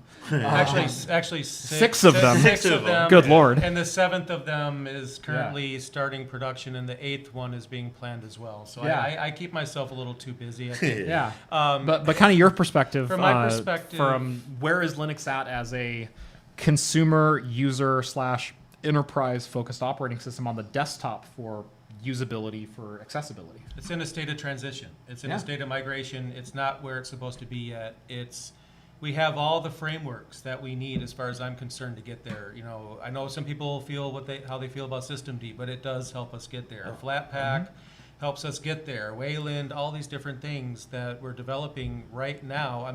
The interesting thing is all these up and coming replacement technologies are being developed simultaneously. In the Linux community, we've never had this. We've never had to deal with universal packages at the same time as Systemd, same time as Wayland.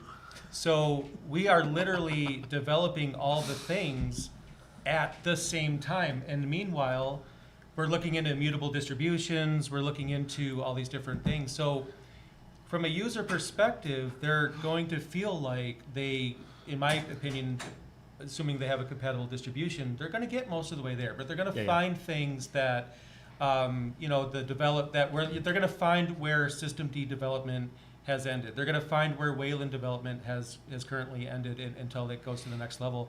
And then they're going to be waiting along with those technologies to get the fixes. But I do feel that what this will lead to is going to be amazing. But the problem is, in the Linux community, when you develop something new, there's stigma, there's going to be, backlash. That's about not the way we used to do it. Right. But you think about the developers, and I always try to put them into my mind, because these are people that are passionate and they're developing these things because they want to help. And Systemd developers get disparaged, Wayland and Flatpak, Snap. And if you just say you're working on Snaps, you could say, I'm working on making Snap better. And then you will be flamed for using Snap. And then developers, I feel like they get discouraged. I don't feel like development's going to stop, but I feel like the more toxic we are towards the very people that are developing our way out of this mess, the longer we're going to be in this mess. Yep. Absolutely. No, I fully agree that, you know, the adoption of the new things is what will drive things forward. And Right. and one of my points in my talk was, you know, Windows established what the standard desktop experience should be 30 years ago, Yep. and the Linux community likes to completely ignore that in favor of choice. The problem is when you want to use that particular operating system as an end user to, you know, do whatever you want to do, you're overwhelmed with choice, but a lot of things that don't work because they don't follow any standards that have been Right. established. But have you noticed that the Linux community celebrates choice, but they will flame you for utilizing it. They will literally say You use the wrong you distro use the for wrong what you're trying to distribution. do. Like if you ask somebody why should I get into Linux, you'll probably hear, you know, there's all these distributions that you could use and all this Yeah. choice. It's so great. Okay, I'll just install Ubuntu then. Why did you go with that? That's the worst distribution ever. Paradox Or situation. of all whatever. the choices, that's the absolute Right, worst. and at this point, the user's like, "Wait a minute, I thought I had choice. Yeah. Now you're being mad at me because I didn't choose what you thought I should have chose." And that makes it really hard for people to get into it because again, like developers get discouraged, you get discouraged the users. They had the right idea. They want to try something new. They're excited about this, Yeah. and then their hopes get dashed either because Linux failed them or the community failed them or both. I love that point of, I never thought about it until you said it the other day, but the developers Right. are donating, a lot of them are donating their time. A lot of them are not. These paid. are not and, paid. And, Right. and they're getting Yeah. shit back Right. for like working and trying to promote, and they go, wow, and then they go like, why am I doing this? Like, because Right. you don't think of that. You often do think about the end user Right, and being people have discouraged. quit. I'm pretty sure. You know, I don't want to name any specific developers, but I've seen this, and it's sad because you get somebody that's so excited about this, and then they're like, well, okay, I guess I got to go do something else now because they didn't want me to help them. Yeah, and it's funny, like, so my journey with Linux started before yours, or sorry, after yours, I meant to say.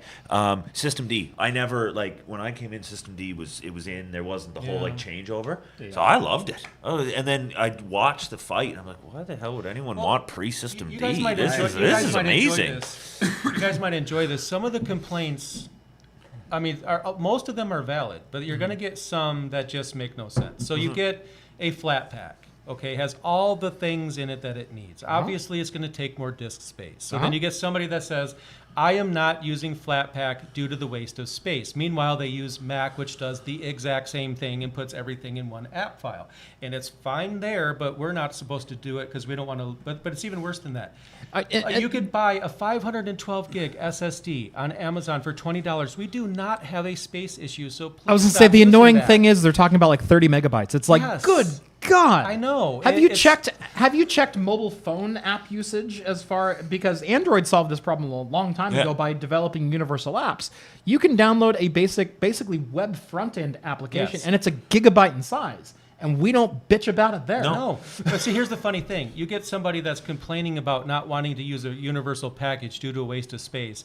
I would love to look at their var log directory and find out how many log files are in the multi-gigabytes that they aren't even paying attention to. You're not even Remind me- purging your logs. Remind me how flat packs are the Yes. package, or the problem. So now we're disparaging the solution because of a problem that's not really actually a real problem that we need to Right. be paying attention to. Right. And I don't like that because it's like, where does this come from? It's like, Well, why do I you need know? all that extra bloat when I'm not running the distro that requires all that extra stuff? Yeah, but also you'll see somebody use a GNOME-based distro, Yeah. and they'll say that they'll look at the memory usage. Oh, it's using 800 megs of RAM. It's bloated. And I'm like, do you not understand that unused RAM is wasted RAM? We want more Yes. RAM to be used. We do. Okay, thank you. This is a funny story. Beginner YouTubers will always do this. They will look at. And I show the system, process table and everything too, but not because of that. I just like the way it looks.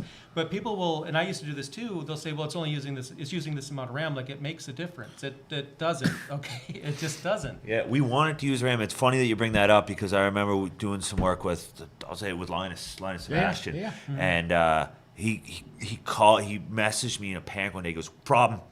Call him. What's up?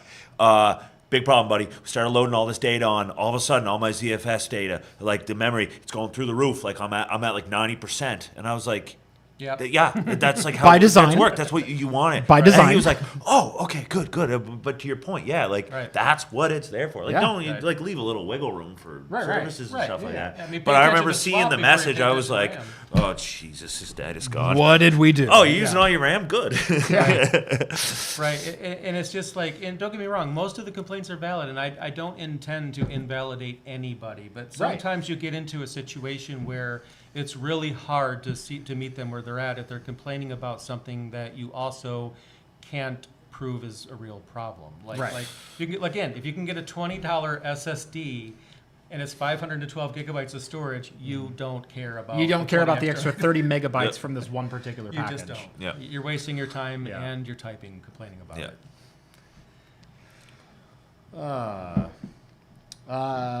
it. Zach says he'll take 1,000 snaps over a single flat pack. Yeah, and see, that's great because made that choice, right? Yeah. Right, try both of them Yep. and went that direction, and I think that's great, and that's a good way to handle it. Yeah. Like didn't say, oh, that sucks. Don't you ever? No, I Yeah. decided to go this direction, and there's never anything wrong with that. Yeah. Now, one benefit of snap packages too is that it's better for command line apps. So for flat packs and app images, you're more likely to get the GUI apps. I'm sure Flatpak can do the command line apps, but they're not really trying to. The snap packages, you can actually get Tmux as a snap package, which is pretty interesting. I'll say Why that. are our Yeah. package managers not GUI and searchable at this point Well, so for package desktop man, UIs? I can't really answer that without complaining more, without telling you about the bigger problem. Yeah. And I just recorded a video I'm going to upload at some point, and I said this, and it's not a popular opinion. I absolutely hate repositories. I despise them, and here's why. Why is it that Apache is in the same repository as my system drivers and my Linux kernel? That should never be the case. You should have your system packages. That could be a repository. I'm fine with that, because I feel like you update Windows, you're updating system packages. You update Mac OS, you're updating system packages. And yes, we can argue that Safari comes along for the ride with Mac OS. We're not talking about that.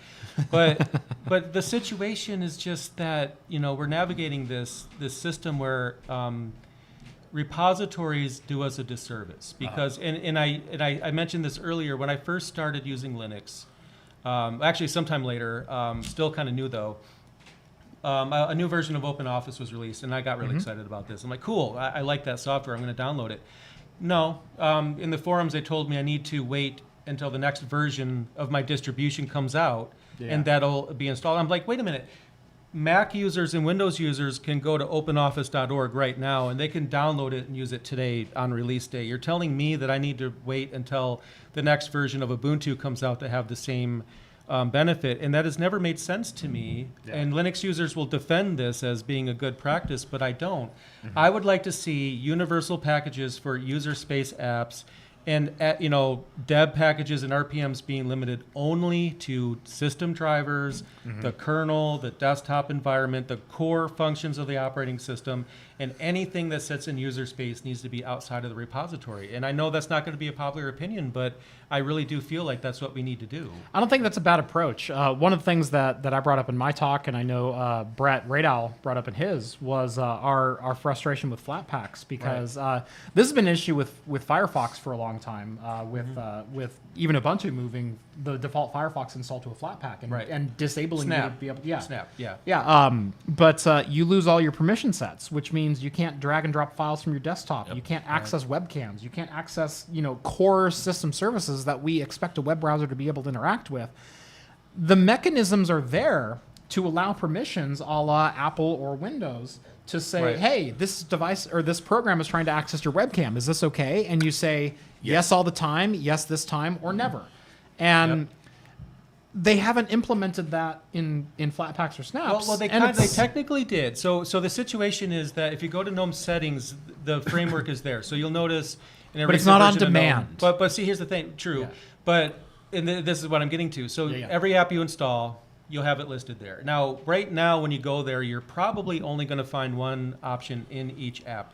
And it's usually going to be, do you want it to run on the dedicated GPU or not? Right. But the reason why this exists is because GNOME has a place for all of the developers to put these types of things. So just like you could do on Mac OS, you could go to the app. Yes, you can have webcam. Yes, you can have audio. But it requires the developer to do the right thing. And the problem is there's no oversight on the right thing. And worse, as you talk about flat packs, my experience is so much different. I have a different problem. Like I've had none of those problems. And I have had a prompt come up and ask during a meeting with a flat pack, do you want to allow this to have access to your camera? Yes, and it works just fine.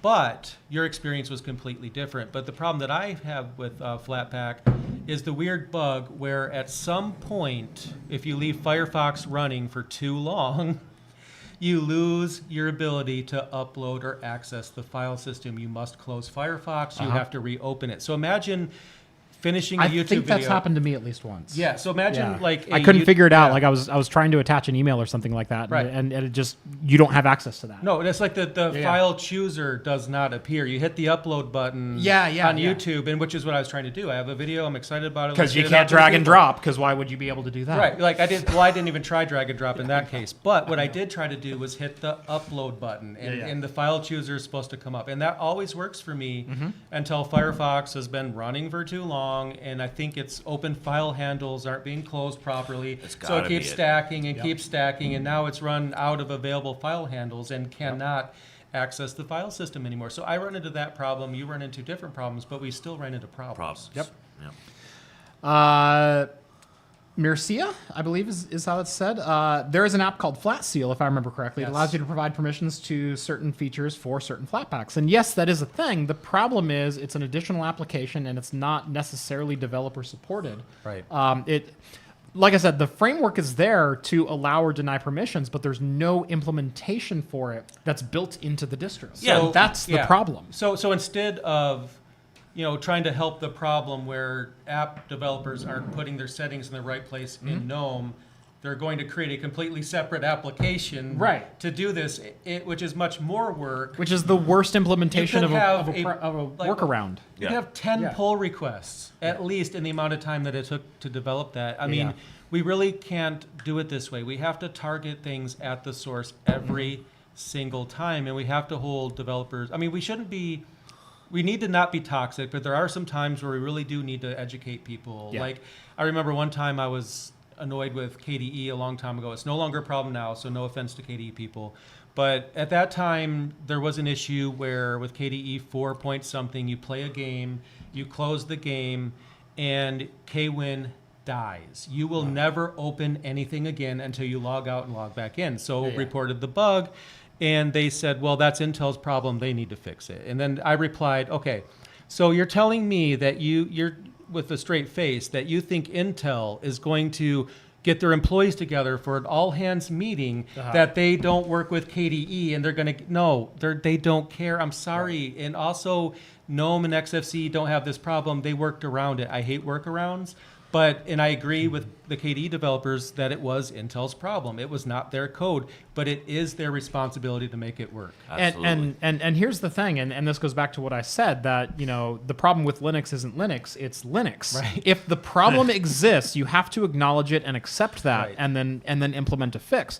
And I don't care whose fault it is, but the fact of the matter is, you had KDE crash on an Intel driver at a certain point. Why is it got to be someone's fault? I don't care whose fault it is, whether it's Intel or either, whether it's KDE's, but a fix needs to be implemented. Right. Getting the explanation that it's the other guy's fault and it's their responsibility is BS at best. Yeah, and fault's a bad way to look at it. It's like, that's where the problem lies. Good, okay, we should say that so we know where the problem is. But the whole "it's their fault" implies that like it's your problem. Shame, fix it. And it's like, and all you're going to do is just make them upset, and they're not going to take you seriously. They're not going to want to help you. They're just going to see you as a complainer because you didn't go through the proper channels of actually letting them know what's the desired behavior, like putting the actual work into this to let them know what they should be doing instead.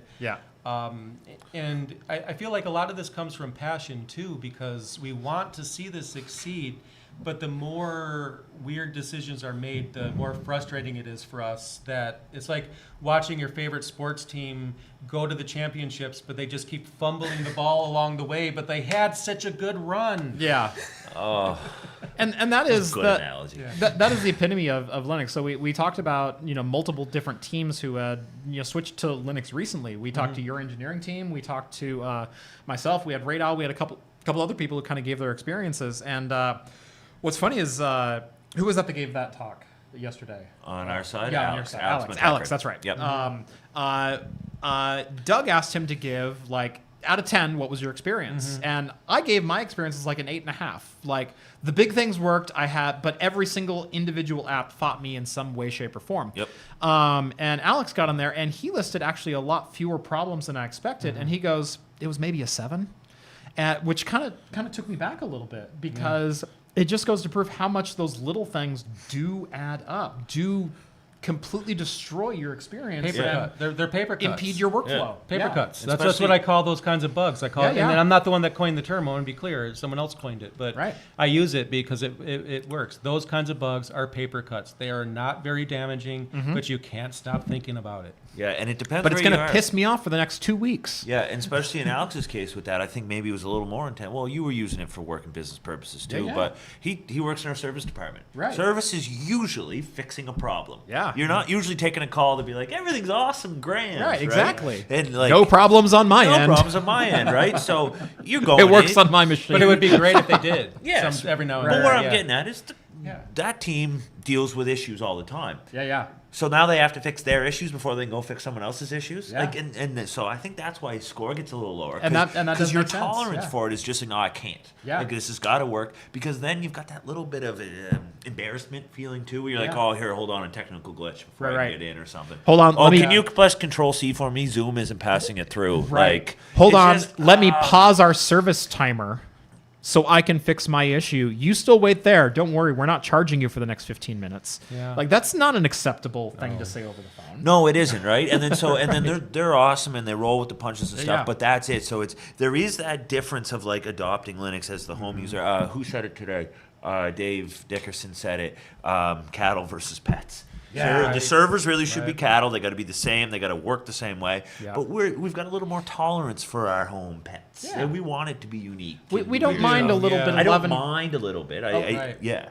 we don't mind giving a little love and care and nurturing to get that unique experience and make the pet our own and make them feel comfortable. Yeah, you know. exactly. But at the same time, if I have a pet and all of a sudden it loses half the hair on its left leg, Yeah, We got a problem here. You have some questions. that's not a feature. That's Yeah, a no, bug, yeah, and I that- don't care whose fault it is. Yeah. No, you really don't. You really don't. Yeah, But and I'm going to the vet. Yeah. Right. Everyone's workflow is different. And I think that's why it's so hard, to have the same experience. Your score, his score are going to be different because Yeah, your yeah. workflow is different. What's important to you is different.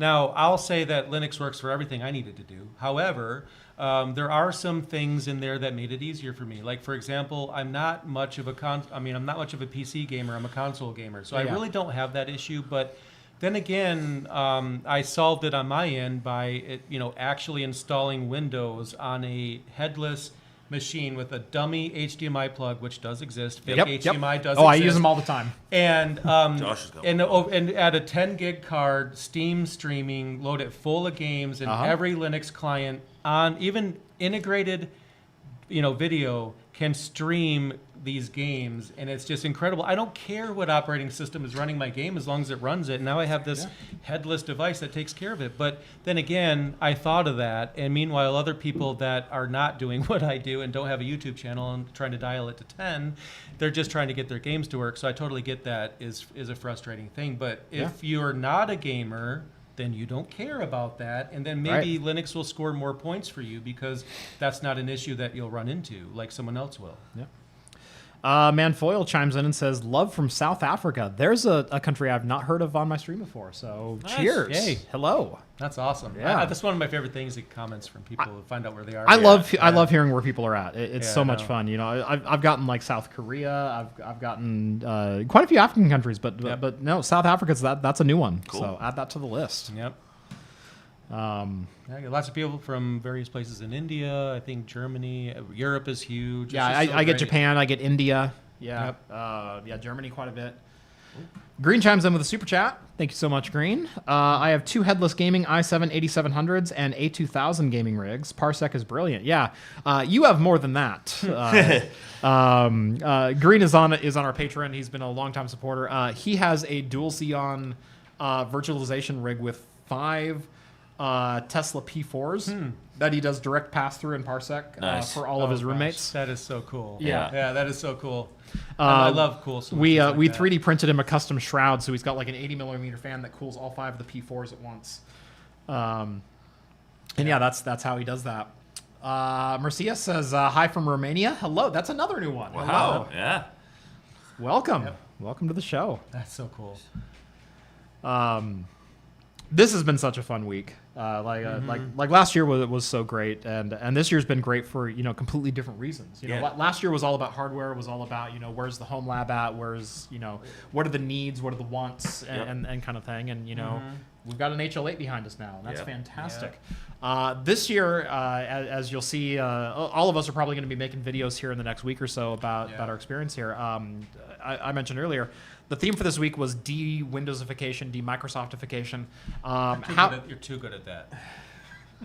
One of us talks for a living. The other That's writes true. books. Yeah, says the one with fewer subscribers. Whoa, whoa. Here we go. I believe our view count is the I'll same. get out of the way here.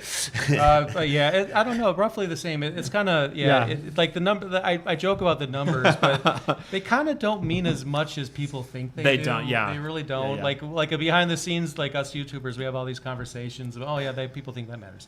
But it's fun. But it's still cool. But touche.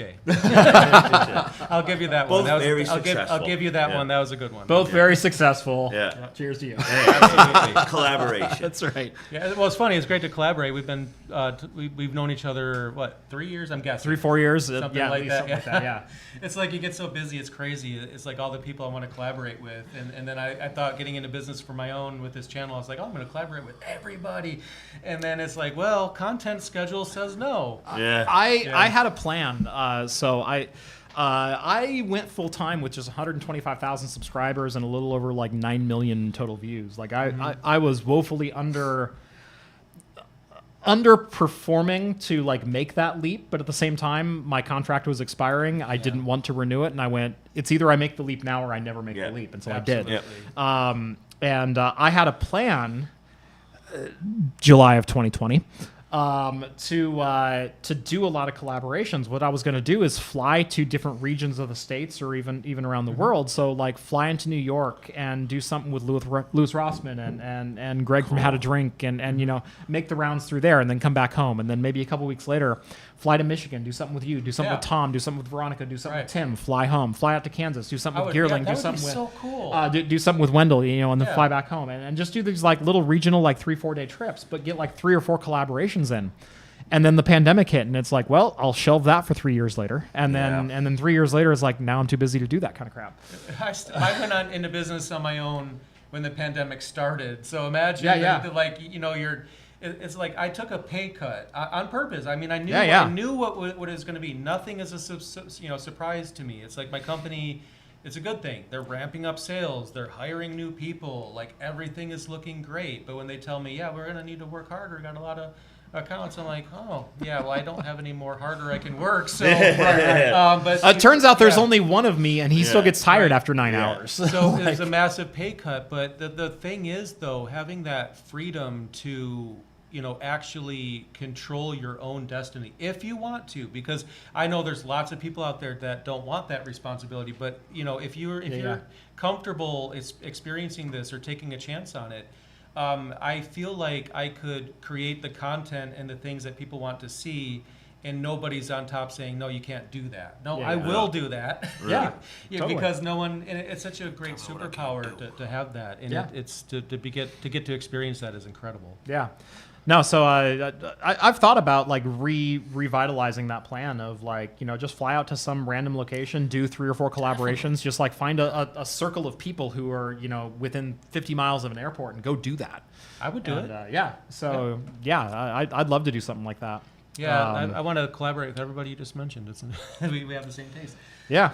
For some reason, my screen just restarted. Hold on. Really?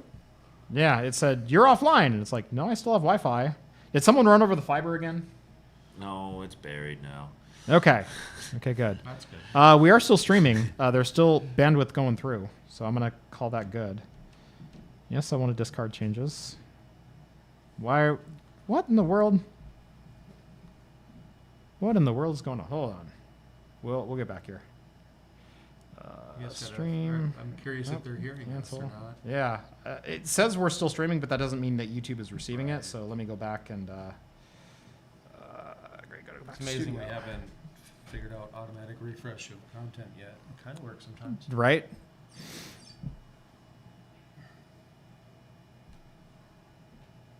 Well, it looks like you got Hey, access all right. now. Cool. Your screen loaded. Live. Okay, we are still live. Or at least the stream is still up. Can anyone There we go. confirm? Rebooting. Okay. Yeah, we see you guys. Okay.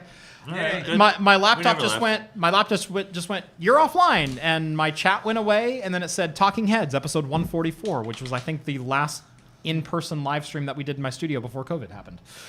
Because I reset all my settings and reset a new stream key and everything else, trying to get all that going. And so yeah, that was fun. I still remember the first conference after COVID because it's just weird going into business for yourself, but not seeing Yeah. your fans. Right. Yeah. You know, I couldn't see anyone. Like there's just no events going on, and the one Yeah. local was canceled, and then finally scale happens, and I get outside for the first time and Yeah. get to see people. And as if you know that long after, Yeah. it's just weird. Yeah, 2020 happened. So I don't know how long you've been watching my podcast, but I did in-person podcast where it was me and a co-host. It was my local friends. We would get together, drink beer, and just talk tech, and that was the whole premise of the podcast.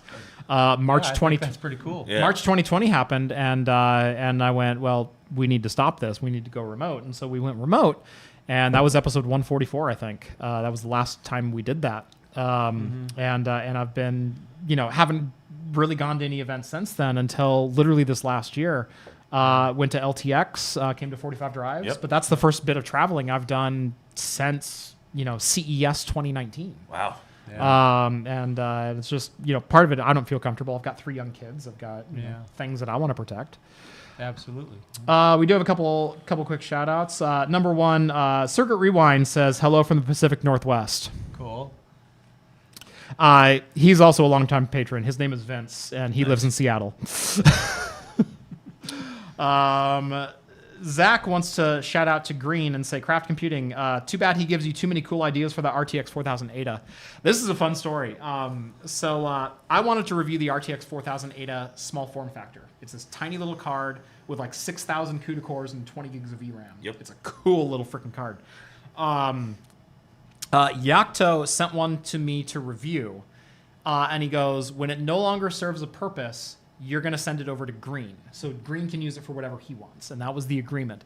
The problem is Green has just as many good ideas for using shit as I do, and I'm like, that sounds good. I want to see the RTX 4000 do that. And so he keeps like recommending things to do to it, like put a small form. There's a custom guy. Yoko, you'll have to correct me on this. There's a company that makes a custom single slot cooler for that card. Oh, wow. So Okay. by the way, you're going to see that in the HL8 next week, Cool. Oh, yeah. along with a Ryzen 7945HX 16-core ITX board. Ooh. Oh, it's going to be spicy. Can't wait to see that. It's going to be Nice, spicy. Yeah. Anyway, that cooler is now on the way to me, but it was suggested by Green, and I'm like, well, it's going to be another 3 months before you get the card, and he keeps sending me ideas for what he wants to see with the card, and it's like, well, now that has to make the channel. It's going to extend Yeah. the time that it's with me even longer. Great. That's what you want. Let's see. Patrick says hello from exotic Illinois. Oh, Five finally West. somewhere close to where I live. 5 West says hello from Greece. Okay. Nice. Stefan says good night from Denmark. Nice. Joe Dub from Saskatoon. Oh, yeah, Okay. Sask. Yeah, That's yeah, right yeah. Here in Canada. Yeah. Let's see. We got a couple more. Fabry says hi from Italy. Oh, my favorite band is from Italy. I knew somebody would represent Italy. Nice. Yeah. We do get some Italy through here, Yeah. so good to see them represent. North Georgia. Cool. We've got AJP. He's out of Michigan. So AJP lives in your guys' neck of the woods. Yep, sure does. Good Yeah. Saskatoon in Good there. stuff. yeah. Hello from Finland, from Alexander. We got Finland representing in chat. Cool. Mark Oh, says wow. hi from New Zealand. New Zealand. Wow. Worldwide. Yeah. I absolutely adore that. I have worldwide reach. Quebecois. That's one of the best things about this business is you are everywhere. That Mm-hmm. You get to talk to so many people. Yeah. That has been one of the most exciting things about doing this is as a kid I never got to travel. My parents didn't have much budget for anything, and so I didn't get on a commercial flight until the age of 17, and I flew to Spokane, Washington from Portland. That was my first commercial flight, and then like it took me another like 5 or 6 years, and I flew to Kansas for my wife's family. Her grandparents were having like a 40th wedding anniversary. That was my second commercial flight at like 26, 27 years old. I could beat this a little bit. Okay. Yeah. This is pretty funny. So my first flight wasn't until probably 2007 for work. Okay. And when I went out, on that flight to Las Vegas, I saw the Great Lakes for the very first time. And let the record indicate that I live in Michigan. Right. Okay. I have never seen them in person. It's just how introverted I was growing up. Yeah, yeah. And then here I am on a plane. The first time I ever see the Great Lakes. Oh, that's is what out they of a look plane like. Window. It looks just like the map. That's kind of cool. It does. Yeah.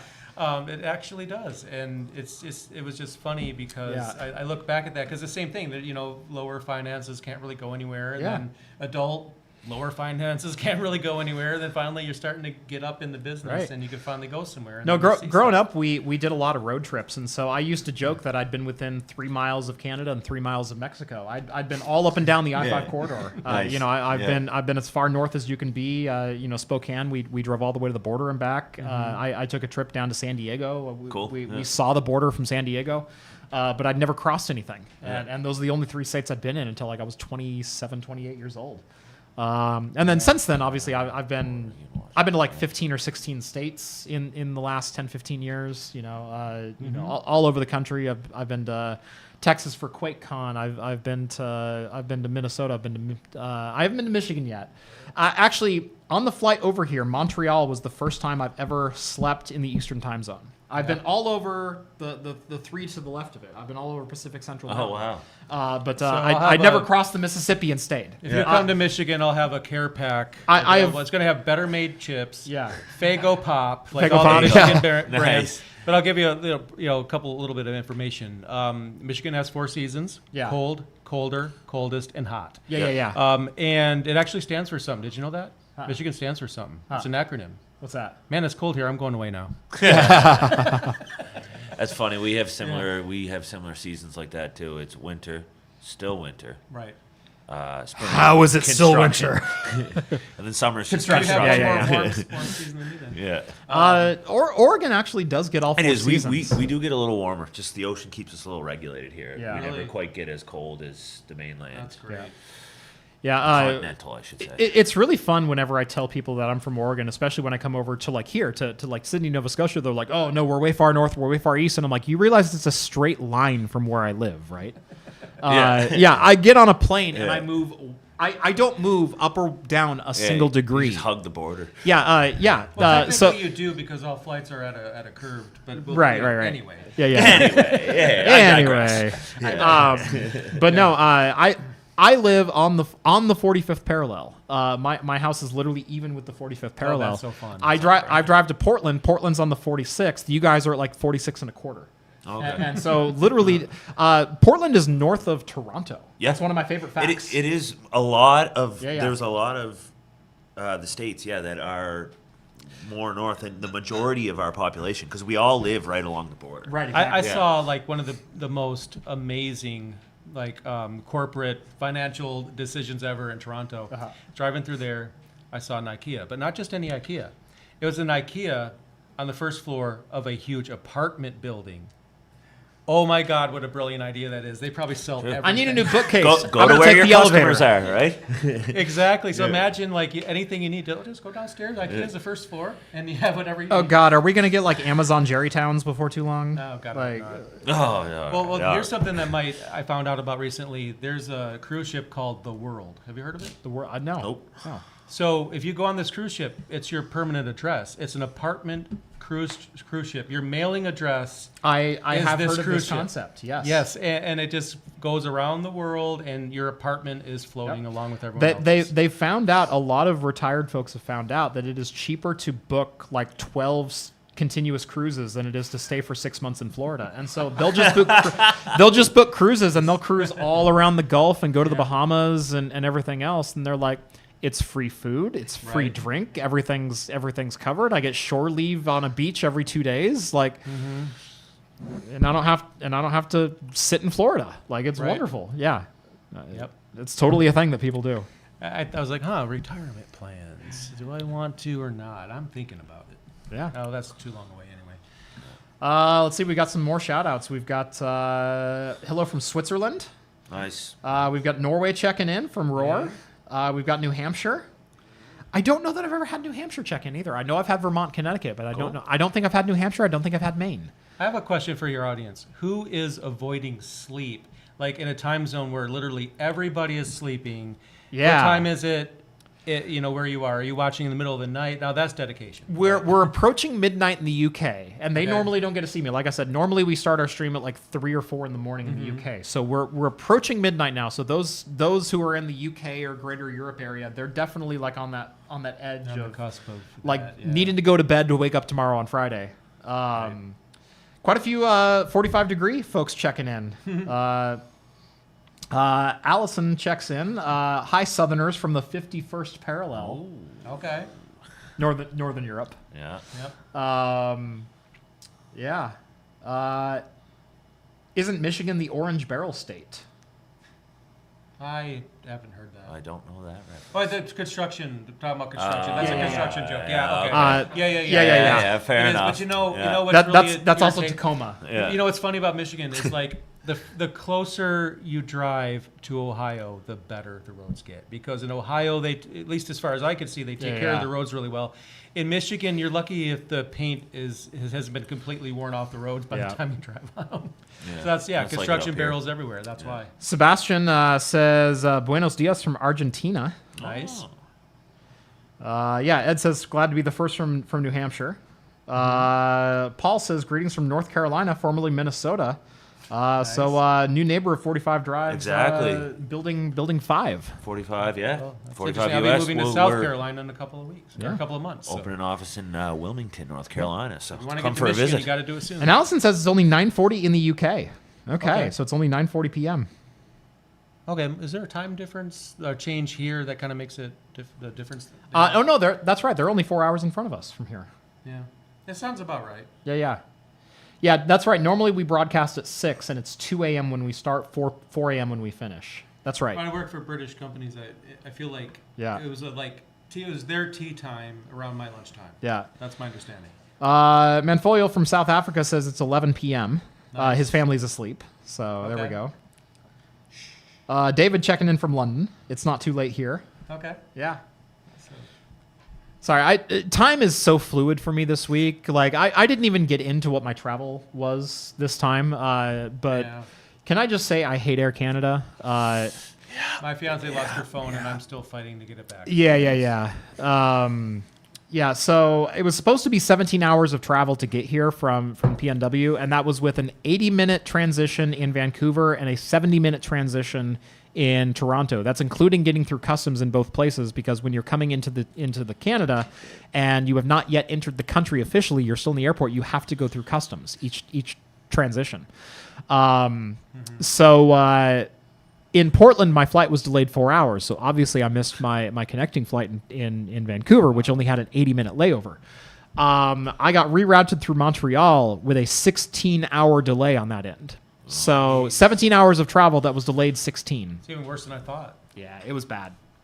I was also told I would get a hotel in Montreal, just checking at the gate. Your account has been flagged. They'll have a hotel ready for you. No, they did not. They didn't. So pro tip, bbb.org. Don't let them. No, always. If they're gonna not give you good customer service, Better Business Bureau, let them know. Not only am I Or filing. whatever Canadian. Not only did I look up the late flight policy for Air Canada, which states if I arrive at my final destination more than 9 hours late, they owe me $1,000 Canadian dollars. I'm taking that from your government, by the way, Ashley. Yeah. They're also going to be paying for my flight. And if they refuse, I will take them to small claims court, because I guarantee they will not send a representative, and they'll just claim out. They won't even show up. And they operate in the state of Oregon, which means I can take them to small claims. So there you go. I can't wait till my flight is delayed more than 9 hours on the way home too, so I can get a $2,000 check. Well, I might have to take up a Don't small put that claims in there. too. Don't put so- that in If I there. prep Oh, for that's it, crazy. if I prep for it, it won't happen. Yeah. You know. Ashley coordinates. Ashley and Lynette over here. I have to shout them out. They coordinate all of the travel, all of the bookings, everything else over here. They've been absolutely wonderful. My average delay for Air Canada is 16 and a half hours, and they have taken excellent care of me each and every time that has happened. This time I let Ashley know I would be late. I would be arriving on a much later flight from Montreal, and she goes, "I feel so bad. I am so sorry." And I said, it's not and your I fault. told her, no, don't be sorry. Be mad at Air Canada. Use that emotion you're feeling right now for good. And she goes, "I think it's just secondhand guilt." And she goes, "I don't know if that's a thing." And I said, "I don't think that's a thing. I think that's some weird Canadian That's emotion another- that you Yeah, have." that is. Yeah. That's actually just another word for empathy. I think. Right. Yeah. Technically, if you think about it, it's empathy. Yeah, you're exactly right. But no, seriously, Ashley, thank you for all that you do. You are wonderful. Absolutely. A lot of Air Canada hate coming in as well. I kind of want to buy Steve Hofstadter's shirt. I don't know if you guys are familiar with Steve Hofstadter. He's a American comedian. He's very famous for making a shirt that says F Air Canada. No way. Oh, Yeah. boy. He sells it with their logo and around the border it says F Air Canada. Yeah, it's great. Wow. What's funny is they gave me the same explanation that they gave him, which prompted him to create that shirt, which was when I got to Montreal, I was supposed to go through to Sydney. And when he had this issue with Air Canada, he was flying into Toronto and he was trying to get to somewhere in Ottawa. Yeah. And so he flew into Toronto, and then his flight was just canceled with no explanation. And he's like, "Well, what am I supposed to do?" And they're like, "I don't know." And he's like, "Can you get me a hotel?" And they said, "No." And he says, "Why?" And he goes, "Well, we got you to Toronto." I literally, I landed in Montreal at 1 a.m. and the guy at the gate literally told, I said, "You're supposed to have a hotel ready for me." And he goes, "We do not. We don't do that here." And I said, "Well, why?" And he goes, "Well, was your flight to Montreal late?" I said, "No, my flight from Portland to Vancouver was late, and I was told that you would have a hotel for me." He goes, "Well, they need to take care of that in Portland." And I said, "But I'm not in Portland. I'm in Montreal now." And he goes, "Well, we got you to Montreal." Oh yeah. He learned some new French words. Oh Good. boy. Yeah. Tabernacle. Yeah. I can imagine. Yeah. It's always something. It's always travel. something. It's just always. But it's worth it. It's great. It's just you just wish you didn't have a layover. I am issue, so happy but, to be you know. here now. Yeah, me it is too. great. Yeah. Love coming out here. Anyway, we've got about 15 minutes left or so in the show. Does anyone have any more questions? We've kind of run the gamut here. We've talked about our quest for open source and Linux acceptance and adoptability on the desktop. That was the main theme of this week. We've talked a little bit about the HL8. Yep. Can we talk about maybe some more final designs? Obviously, I had a late stage prototype, but my prototype had a metal front. Yep. Our new one has some acrylic and a little bit of RGB flare, which I know Yep. Techno Oh, yeah, Tim was that was super so excited to cool. see. Yep. I just finished taking a new B-roll of that just a Nice. few minutes ago. Yeah. Yeah, so that's what we have behind us here. So we put the faceplate on it, acrylic, nice thickness to the acrylic. It gives Yeah. it that good glass feel. Yeah. And then laser engraved the 45 on the back. Yeah. We will be doing the option where someone can pay a little bit of a premium and get a custom engraving on the front of it. Nice. So that'll be cool. I know what I'll be doing now. Yeah, because like we said, right, the whole thing about proto cases, like Yeah. we can iterate. So that'll happen. That's kind of the main aesthetic design changes, Yeah. and then we've got people have been asking about venting and thermal and stuff Yeah, like yeah. that too. So we've got some changes to both top, bottom, and just to allow some airflow to move out and everything like that. But Yeah. but I know your initial testing, even with no ventilation, it still met the operating requirements of the drives. Yeah, we weren't So- we weren't worried about that. We were just like 40, low 40s. CPU was all surviving and everything like that. But we like always to do a little more, and get it to where it needs to be. Like I said, I didn't do any ventilation testing, but I knew it was a late stage prototype. I also didn't do a very good job communicating that I wasn't doing thermal testing there, and that was not a final design. So that's on me if there was any miscommunication. I got the people going. Though. That's right. I do have a few ideas offline, so maybe let's bang heads after this, and Definitely. we'll see what we can come Definitely. up with. But yeah. Any info on anything larger than an HL8, maybe with more PCIe expansion, maybe larger form factors? HL15? No, right now the Foreignator coming. Like we said, there's been some asks for the something that can do 2.5-inch SATA, but we'll be thinking. We'll be thinking. Nothing I can share right now. And you all know this, but I will definitely be sending ideas over their way as well through the year. I mean, this was such a great collaboration working with this team over here, especially as we ironed out some of the final details. But especially now that we'll be working closer together, maybe potentially as a reseller for Axe Effect, I'm sure we'll be doing a lot more together in the future. Daryl sends over 2 Aussie bucks. Thank you. Good day.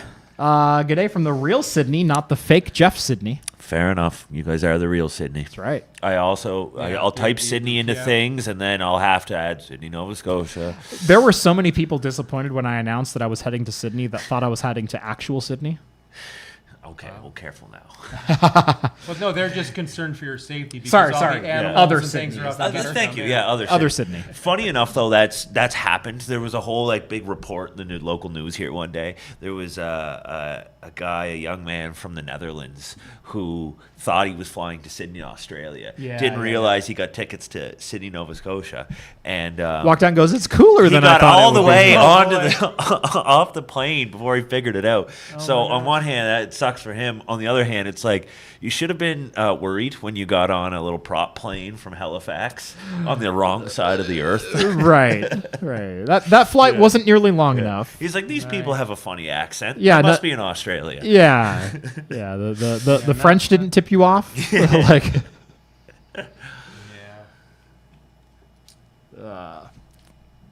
The other Sydney. Did other Sydney just have a baby like other Jeff? No, that's Jeff. Yeah. That's his. We can't take that from him. That's right. Yeah. No. Jeff Geerling is Jeff today. Yeah. He has earned that right. The Jeff. Yeah. I'm not saying I'm other Jeff today. I'm just saying he is Jeff today. Yeah. So tomorrow he can go back to being other Jeff. Yes, of course. All right. We'll give a couple more minutes for any questions here. Anything that you guys kind of want to say about the week? I've been asking a lot of questions, but what Brett? What did this mean to you this week to have us out again? Second crack at this event. Oh, it was awesome.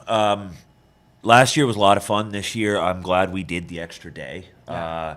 We got to do more talks.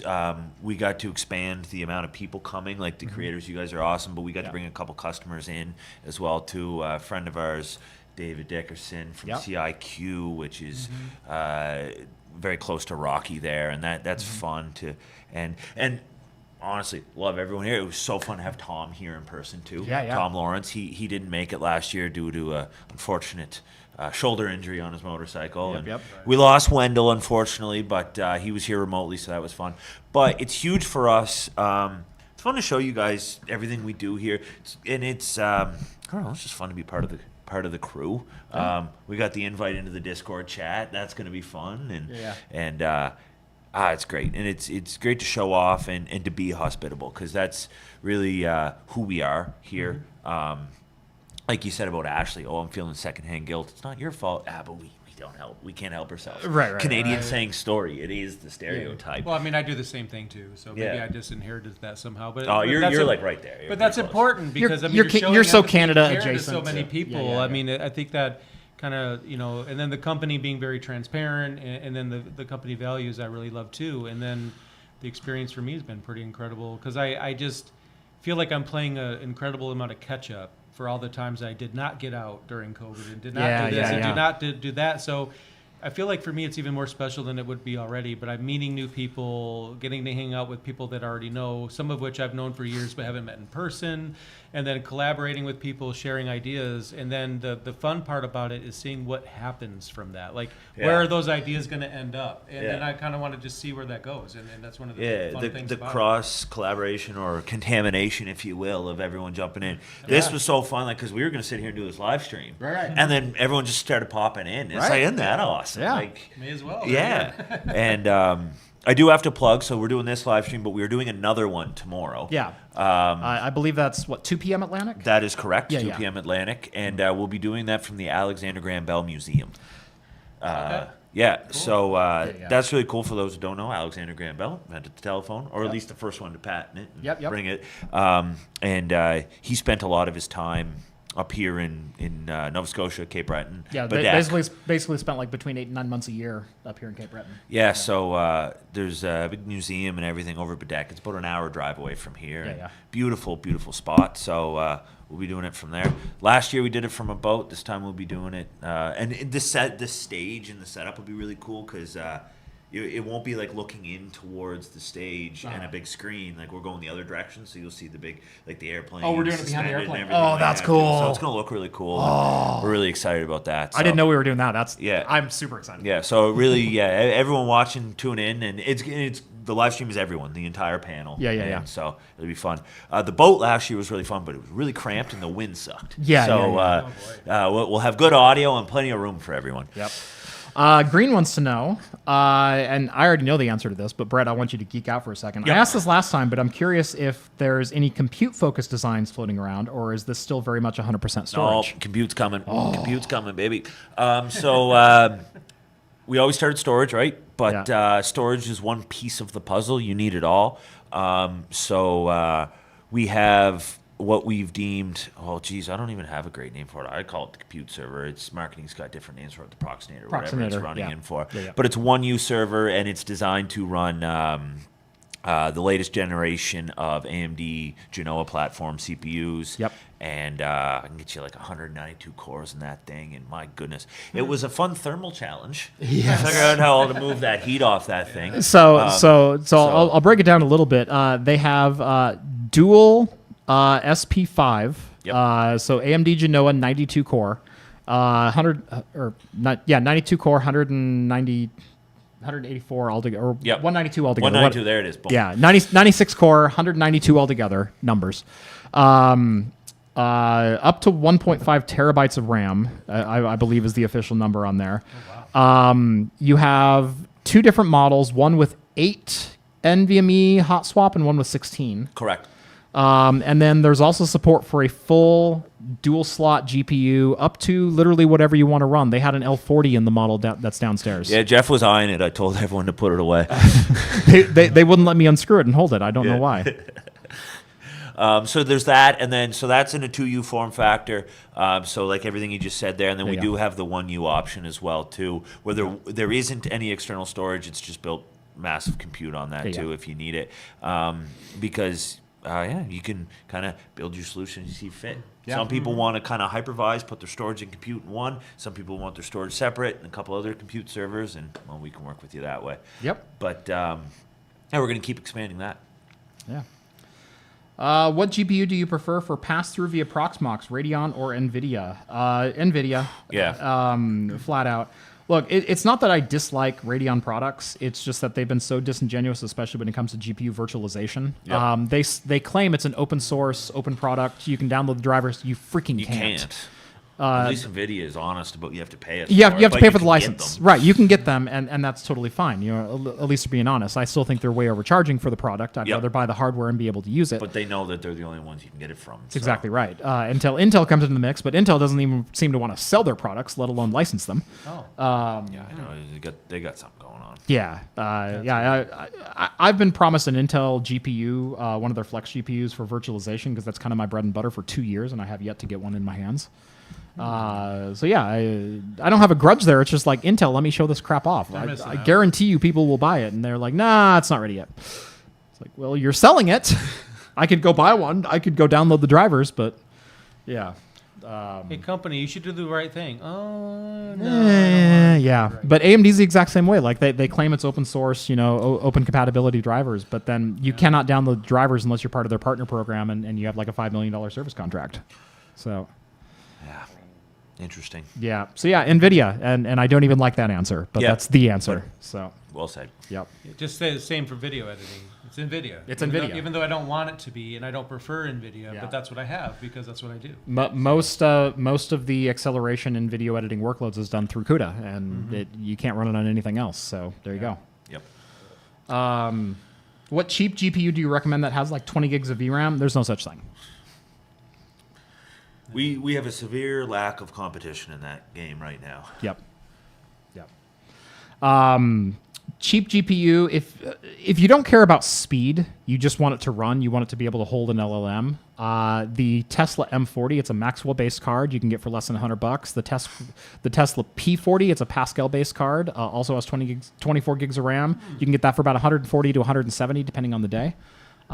They work. You need active cooling with them. You need chassis airflow. Otherwise, they will not work. Yeah, they're a 100% passive card. They rely on chassis 80 mil fans. Otherwise, they will just overheat. But those are some options under $200 that you can run if you have a small home lab. And again, if you don't care about speed, they'll still run. And that's the funny thing when it comes to AI models. And we've only got like 2 minutes left, so I think we'll finish with this. The funny thing when it comes to AI models is, as long as your graphic card can hold the model, it'll perform the calculations on the model. It just depends on how fast you want them. Yep. And so a lot of people ask me to benchmark AI stuff, and it's like, does it have 24 gigs of RAM? Cool. It'll hold a 7.6 billion, unit LLM. And it's like, well, yeah, but how fast is it? I'm like, it doesn't matter. It'll run. What's the difference between 12 seconds and 30 seconds? You as a home lab are not going to be coring it 90 times a day. Yep. So it'll run. Just go buy a P40. The difference between home labbers and deploying in enterprise is we need it to be 12 seconds, or we need it to be 6 seconds, or we need it to be 4 seconds. Yeah. But at the home lab level, just go buy one of those used cards. They still work. They're still CUDA compatible. It'll work. Yep. Good answer. Cool. Anyway, it is now. Gosh, what time is it? 6 p.m. here. 6 p.m. Yeah. So we've been going for 2 hours and 15 minutes. I think that's a good show. It's only 2 p.m. Pacific Coast, so I don't know. Catch the live stream in another 4 hours? No. Thank you so much for watching, Jay. Thanks for stepping Thanks in, for having having fun. If you guys are still watching out in the greater lobby, thank you, Tom. Thank you, Brett. Thank you, Tim, for swinging by, having fun. Brett, thank you again for hosting us. This has been so much fun. Yep. As Thanks for always, having me. yes, absolutely. This has been episode 349 of Talking Heads. Join us every Wednesday night at 6 p.m. Pacific time, usually from my studio right here on YouTube. Catch us on the replay over on Spotify or wherever your favorite podcasts are found. If you like the content you see on the channel, want to help support us in what we do, consider joining the Patreon. Link is down in the video description. And as you heard at the beginning of this show, there might be some AI acceleration benefits coming to you shortly for being part of that. Plus, you get access to the Discord server. Chat with myself, the other host from Talking Heads. Heck, we might even have these two knuckleheads on there before too long. Cool. Don't scare them away. Yeah. All right. Thank you, guys. That was fun. Thank you. Thank you, everyone, That for was watching. really cool. And as always, we'll see you next week. Hopefully, Air Canada gets me home. Don't.